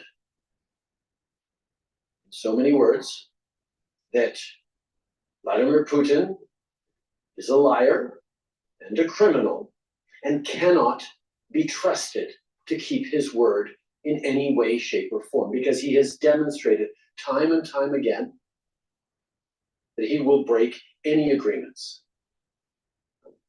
I stand with Vladimir Zelensky, and I stand with the people of Ukraine. C'est important de se rappeler des faits. La Russie a choisi, il y a 11 ans, en 2014, d'envahir l'Ukraine, d'occuper la Crimée et des sections de l'Est à l'Est de l'Ukraine. Pour ça, ils ont été bannis du G7. Et il y a 3 ans, en 2022, la Russie a choisi de lancer une invasion totale de l'Ukraine et a essayé de prendre la capitale Kiev en 3 jours et avait l'intention de prendre le pays au complet en juste 3 semaines. Et ça fait 3 ans qu'ils continuent à essayer. Ils ont échoué de façon assez significative, mais ils continuent d'essayer de prendre du territoire ukrainien dans une guerre illégale d'invasion et d'occupation. Vendredi, le président Zelensky a souligné que Vladimir Poutine I'm sick of him talking est un menteur, in French. est un All criminel. right, so what we want to do is let's go to Al Jazeera. No, not. I want to go to live now. Let's just go to live now here. What are you saying? She's asking what if Russia breaks the ceasefire? Well, what if anything? What if a bomb drops on your head right now? Okay? What if they broke it? I don't know. They broke it with Biden because Biden, they didn't respect him. They didn't respect Obama. They respect me. Let me tell you, Putin went through a hell of a lot with me. He went through a phony witch hunt where they used him and Russia. Russia. You ever hear that deal? That was a phony Hunter Biden, Joe Biden scam. Hillary Clinton, Shifty Adam Schiff. It was a Democrat scam. And he had to go through that. And he did go through it. We didn't end up in a war. And he went through it. He was accused of all that stuff. He had nothing to do with it. It came out of Hunter Biden's bathroom. It came out of Hunter Biden's bedroom. It was disgusting. And then they said, oh, the laptop from hell was made by Russia. The 51 agents. The whole thing was a scam. And he had to put up with that. He was being accused of all that stuff. All I can say is this.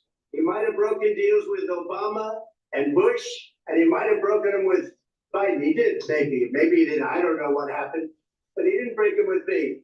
He wants to make a deal. I don't know if he can make a deal. The problem is, I've empowered you to be a tough guy. And I don't think you'd be a tough guy without the United States. And your people are very brave. But you're either going to make a deal or we're out. And if we're out, you'll fight it out. I don't think it's going to be pretty, but you'll fight it out. But you don't have the cards. But once we sign that deal, you're in a much better position. But you're not acting at all thankful. And that's not a nice thing. I'll be honest, that's not a nice thing. All right, I think we've seen it enough. What do you think? This is going to be great television, I will say that. We'll see what we can do about it.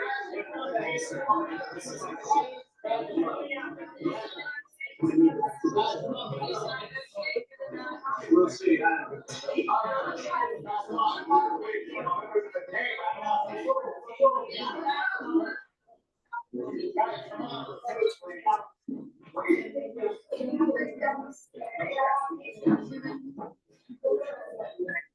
All right, so just watching there, that moment that has been talked about for several days, the exchange between President Donald Trump, President Zelensky, Vice President J.D. Vance, as President Zelensky did head to Washington, D.C. to meet with President Trump. It was supposed to be a very similar scenario to what we have seen President Trump do with several other world leaders, including British Prime Minister Keir Starmer, who also went to D.C. earlier this week. And then just a few weeks ago, we saw Israeli Prime Minister Benjamin Netanyahu also there in the Oval Office.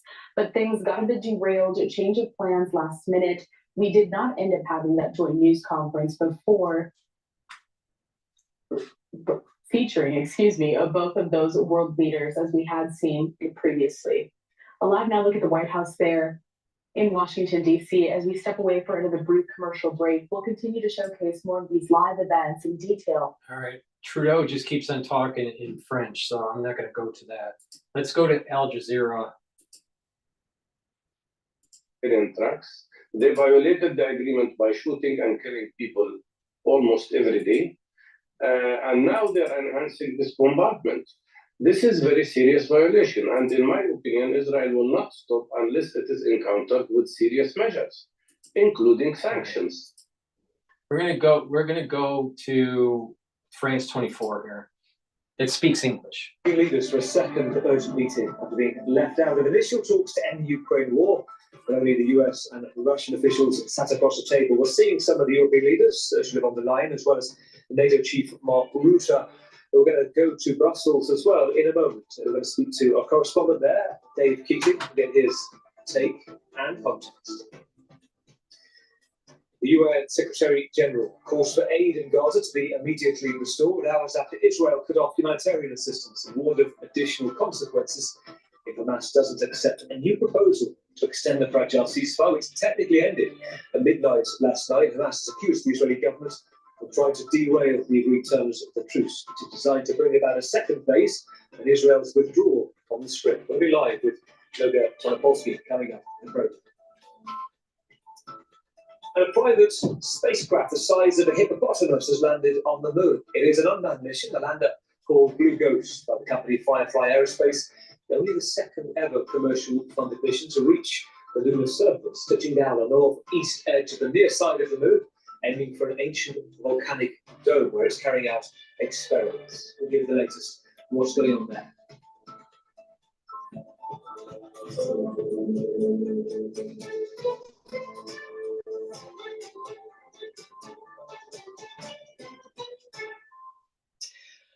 The summit of the Coalition of the Willing has just wrapped up in London. These are a number of countries. Let me go through the list. In an urgent meeting with London the scene after the EU and European leaders were left out of the first talks on Ukraine and its peace with Russia and the US in the room. There's Volodymyr Zelensky after the Friday night full public row with Donald Trump being warmly embraced today. So this list in the family photo, the UK, France, Germany, of course, Ukraine, Denmark, Italy, Netherlands, Poland, Spain, Turkey, Finland, Sweden, Romania, Czech Republic. Some missing countries. We'll get to that in a moment. Let's first hear from the key voices in the room this afternoon. Today, I'm announcing a new deal which allows Ukraine to use £1.6 billion of UK export finance to buy more than 5,000 air defence missiles. This will be vital for protecting critical infrastructure and strengthen Ukraine in securing the peace when it comes. What we also see is European countries really ramping up to help with security guarantees for the moment when a peace deal would be struck. Obviously, there is no deal yet. There is no ceasefire yet. But we have to prepare for that moment and making sure that European countries are willing to help out with the security guarantees. We urgently have to rearm Europe. And for that, I will present a comprehensive plan how to rearm Europe on the 6th of March. We have to have a surge in defense. We really have to step up massively the defense expenditure. And for that, we need a clear, big plan from the European Union for the member states and, of course, for common European domains. So, European leaders in Lancaster House in London. Let's go to Brussels, where often they usually are for EU talks. Not today. There are more countries involved, like the UK and Turkey, and countries not involved, like the Baltic states. Here's Dave Keating, our correspondent. Dave, just talk us through the dynamic of what's been going on today. Who's in, who's out? Yeah, I mean, this is basically the same format that was happening 2 weeks ago in Paris that President Macron was organizing. And it's essentially trying to bypass the dysfunction of the European Union and NATO, who don't have the infrastructure right now to be dealing with this crisis because they have problematic members who can throw a spanner in the works. That's why this is happening outside of any actual institutional framework. But the consequence of that is that they are leaving a lot of countries outside in the cold. So today's meeting in London was a mix of different countries, some in the EU, some not in the EU, all of them in NATO. But key countries were missing, most notably, for obvious reasons, Hungary and Slovakia, because their leaders have openly said that they want to block any further action to help Ukraine. And of course, we have to acknowledge that the reason this is not happening in a NATO format here in Brussels is not just because of Hungary and Slovakia, but also because of the United States. The problem is Europe hasn't developed its own command and control structure or any kind of infrastructure to be holding meetings like this. So this is all impromptu. This is ad hoc. Now, we saw when Macron hosted those meetings 2 weeks ago, some countries got angry, particularly Czechia and Romania voiced their frustrations about not being invited. Macron solved that by having a second summit with all the B team, the people who weren't there at the first meeting. It looks at today's meeting, Czechia and Romania were there, so it looks like they kind of shouted their way into the meeting this time, but it was very conspicuous that the Baltic countries weren't there, Estonia, Latvia, and Lithuania, given how vulnerable they are to Russian attacks and how central they've been to this whole discussion on Ukraine so far. Very interesting as well, language used. Are you sensing a difference here on whether US is or isn't an unreliable partner, especially after what Keir Starmer just said?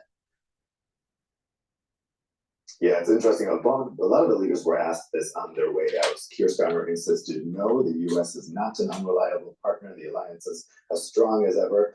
Donald Tusk was a little more measured, a little more realistic, but he said, basically, it can't happen. He didn't say that the U.S. isn't unreliable, but he said that this partnership cannot fail, that this partnership is essential.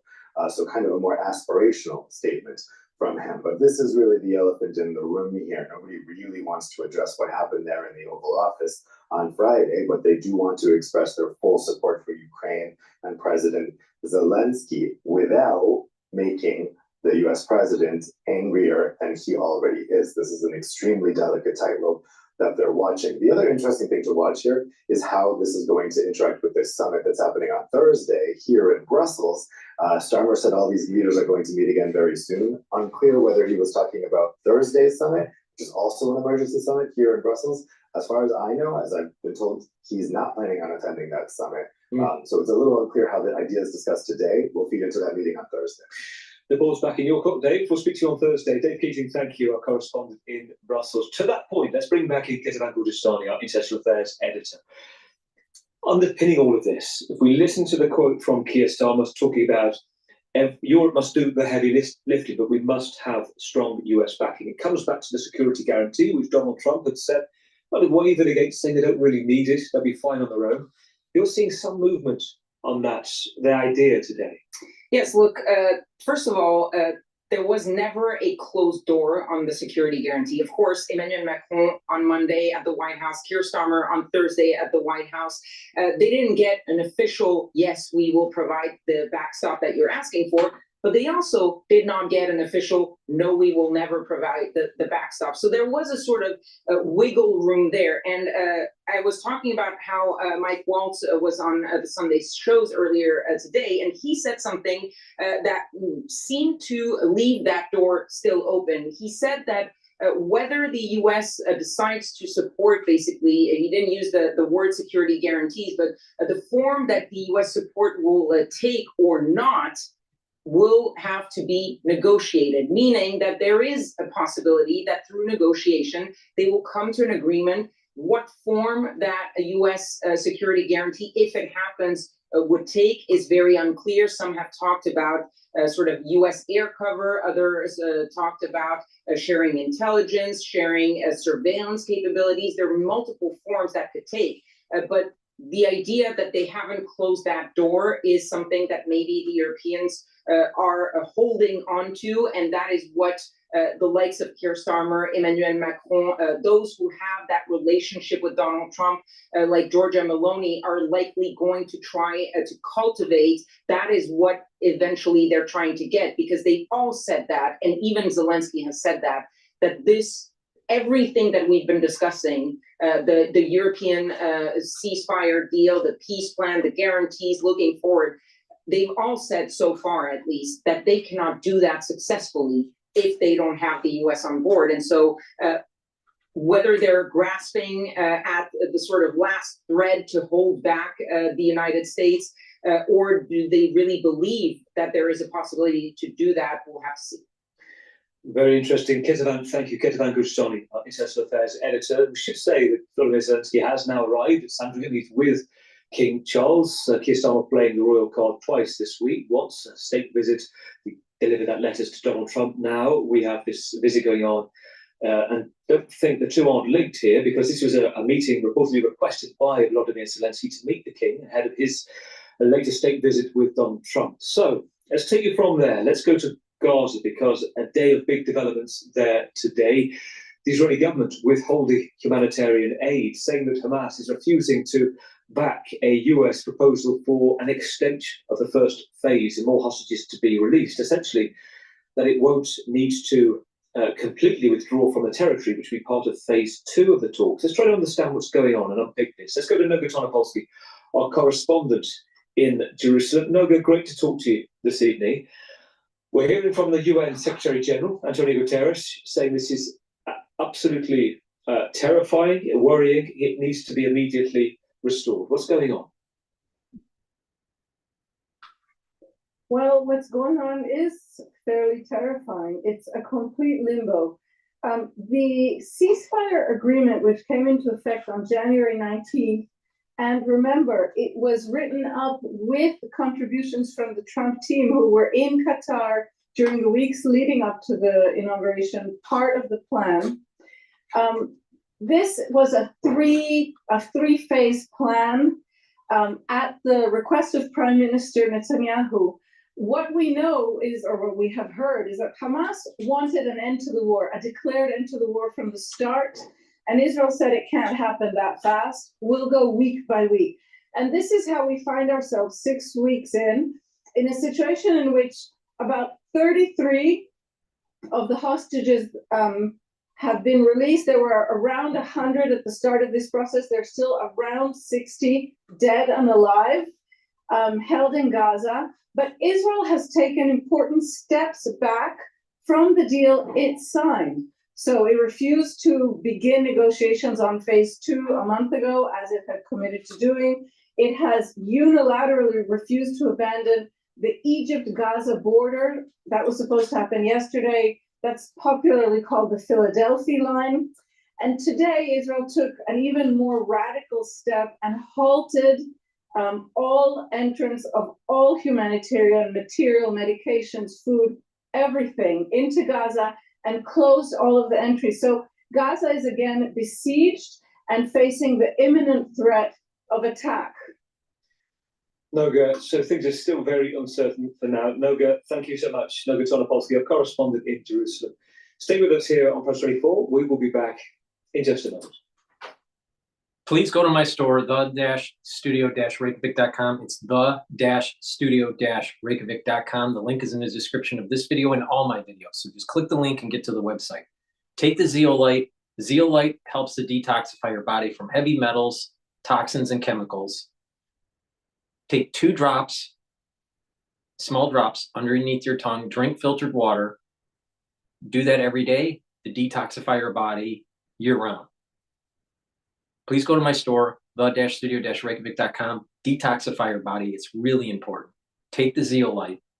It's a great way to improve your endocrine system and your other bodily systems. Why? Because if you have lots of toxins, your immune system is down, your endocrine system is disrupted, your organs don't function as well. You want to get rid of those toxins, chemicals, heavy metals out of your body. Make sure you drink filtered water and make sure you stay away from processed foods. C60. You can get C60 in MCT coconut oil, avocado oil, or extra virgin olive oil in a 2 ounce, a 4 ounce, or an 8 ounce configuration. C60 soaks up free radicals. It's very potent. It's a very potent antioxidant. So it's going to soak up free radicals, boost up the health of your mitochondria, and your energy levels will go up. You're going to reduce stress on the cell and in your tissues, and those tissues will perform better and your organ systems will perform better. That means your immune system is going to perform better, your endocrine system is going to perform better, your neurons will perform better. Please go to my store, the-studio-reykjavik.com, and take the C60. Take C60 on an empty stomach for best absorption. Take a teaspoon a day, every day. And you're gonna soak up those free radicals. By soaking up the free radicals that are in your bloodstream, you're reducing cardiovascular disease. Why? Because you're reducing the chances of LDL oxidizing. And oxidized LDL is the beginnings of plaque formation. You don't want that. So soak up free radicals, really important.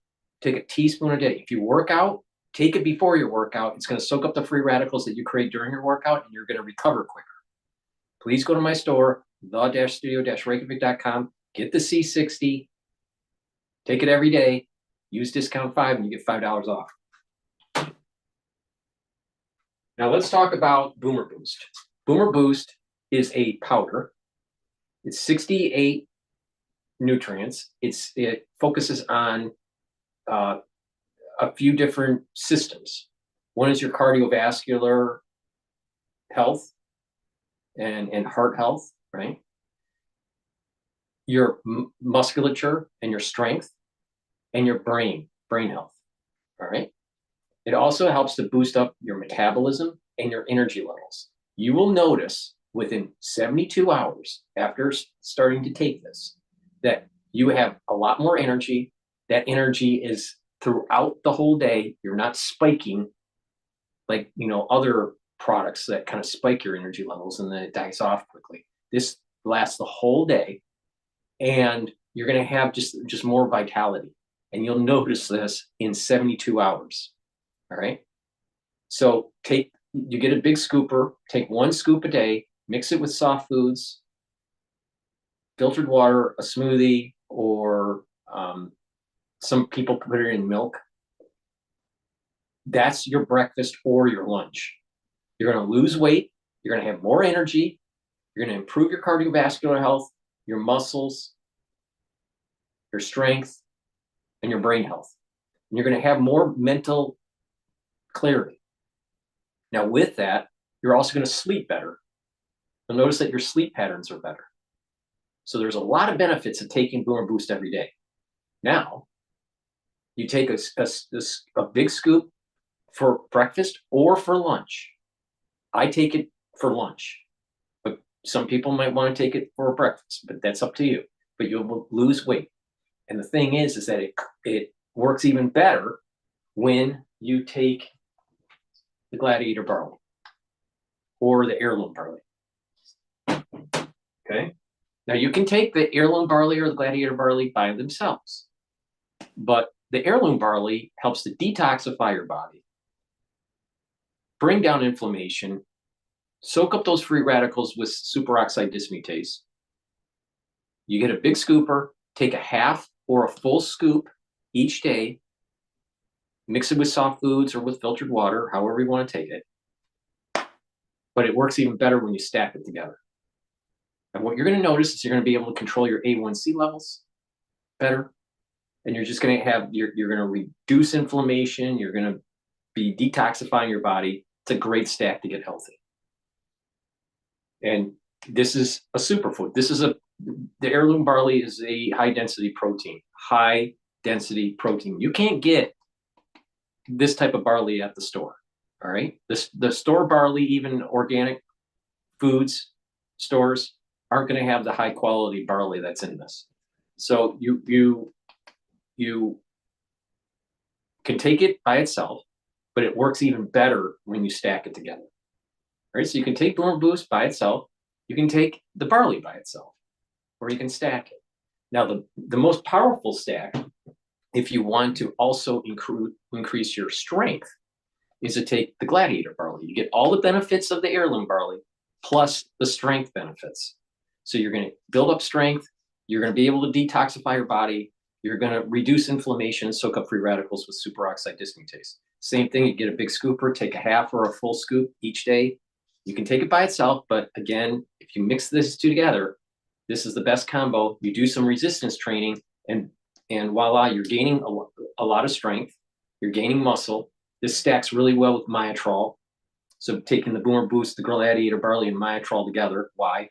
You get the nutrients to speed up your metabolism and your energy levels. The Gladiator barley is the protein to build the muscle, and the Myotrol helps with the gene expression to build muscle. So that's a great stack. for people that want to get healthy and build muscle mass. That would be a great stack if you're an athlete for your pre or post workout. So, when I was doing my triathlon days, this wasn't available, right? So, if I was doing triathlons again, I would be doing this stack with the Myotrol, but I don't do triathlons anymore. But the point here is that you can stack these things even if you're not an athlete, all right? And you're going to get benefits. Do some resistance training and cardiovascular training, like I've been saying, and stack this, and you're going to get super healthy. And if you're borderline diabetic or even diabetic, like type 2 diabetes, guess what? Most of the time, by improving your nutrition and losing weight and building muscle, you can reverse diabetes. Not always. Depends on the type of diabetes. There's different types of diabetes, but many people that are type 2 diabetic in the United States can reverse it by proper diet and exercise and supplementation. So please go to my store, the-studio-reykjavik.com, get the Boomer Boost, get the Gladiator Barley, stack it, bring down your A1C levels, get healthy. You're going to have a lot more energy. And because you have more energy, you're just going to naturally do new things and more things, and you're going to just have more vitality. So please go to my store, stack this. Now, I have built up a longevity boost box where you can get the Boomer Boost and your choice of Gladiator Barley or the Heirloom Barley. And it's all at a discount. My longevity boxes and my anti-aging boxes are designed to be at a discount, built-in discount, compared to buying the products individually. It behooves you to buy the anti-aging boxes and the longevity boxes, and you can add discount 5 on top of it to get $5. So I've done everything in my power to be able to get these great products into your hands. Use them. They work. You follow the protocol. Remember what I said with the health protocol. The first pillar, max 35 or max 14, boost up your immune system. Second pillar, C60, soak up those free radicals. Third pillar, bring down inflammation by taking turmeric, ashwagandha, and lignans. And the fourth pillar, take the Boomer Boost, and that's going to boost up your metabolism and increase your energy levels. That's a super stack to get healthy and as an anti-aging protocol and boost up your immune system. Another great way to get, healthy and lose weight is take this stack and control your A1C levels. But again, take it for breakfast or for lunch. And what you'll notice is that this combo right here is cheaper for a month than what you are normally eating for breakfast or for lunch for the month. So if you want to save money and get healthy and lose weight and have lots of energy and vitality, this is your answer. Please go to my store, the-studio-reykjavik.com.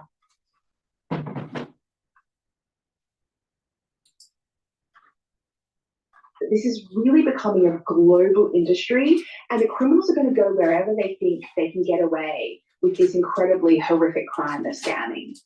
I want to end on this question, which is the role of artificial intelligence in these scams. It seems like it's really turbocharged the ability of these scammers to fool people online. Yes, absolutely. And I think that's really where the story is heading, unfortunately. And so what I would say is we've just witnessed the biggest shift in how transnational crime works in the modern era, given that these scammers are so sophisticated and really operate like multinational businesses, and they have all kinds of different smaller criminal groups in this ecosystem that work together, whether one group might focus on kidnapping people, another group might focus on just buying French SIM cards to upload on iPhones that are used in scam compounds in Southeast Asia. But the really, really concerning trend is the rise of new technologies, voice cloning software, face changing software, AI, so that actually what we're seeing is that these criminal syndicates increasingly don't have to kidnap and traffic people, because instead they can rely on AI and new kinds of technology to develop even more targeted, sophisticated scams to people all over the world. Sulin Wong, you are the Economist Southeast Asia correspondent. You're also the brains behind that 8-part investigation, Scam Incorporated, available wherever you get your podcast. Thank you so much for speaking with us. Thank you so much for having me. Well, that's all for this week. In the meantime, stay safe and make sure you know people in real life before you start wiring them money. Thank you for watching People in Profit here on France 24, and stay tuned.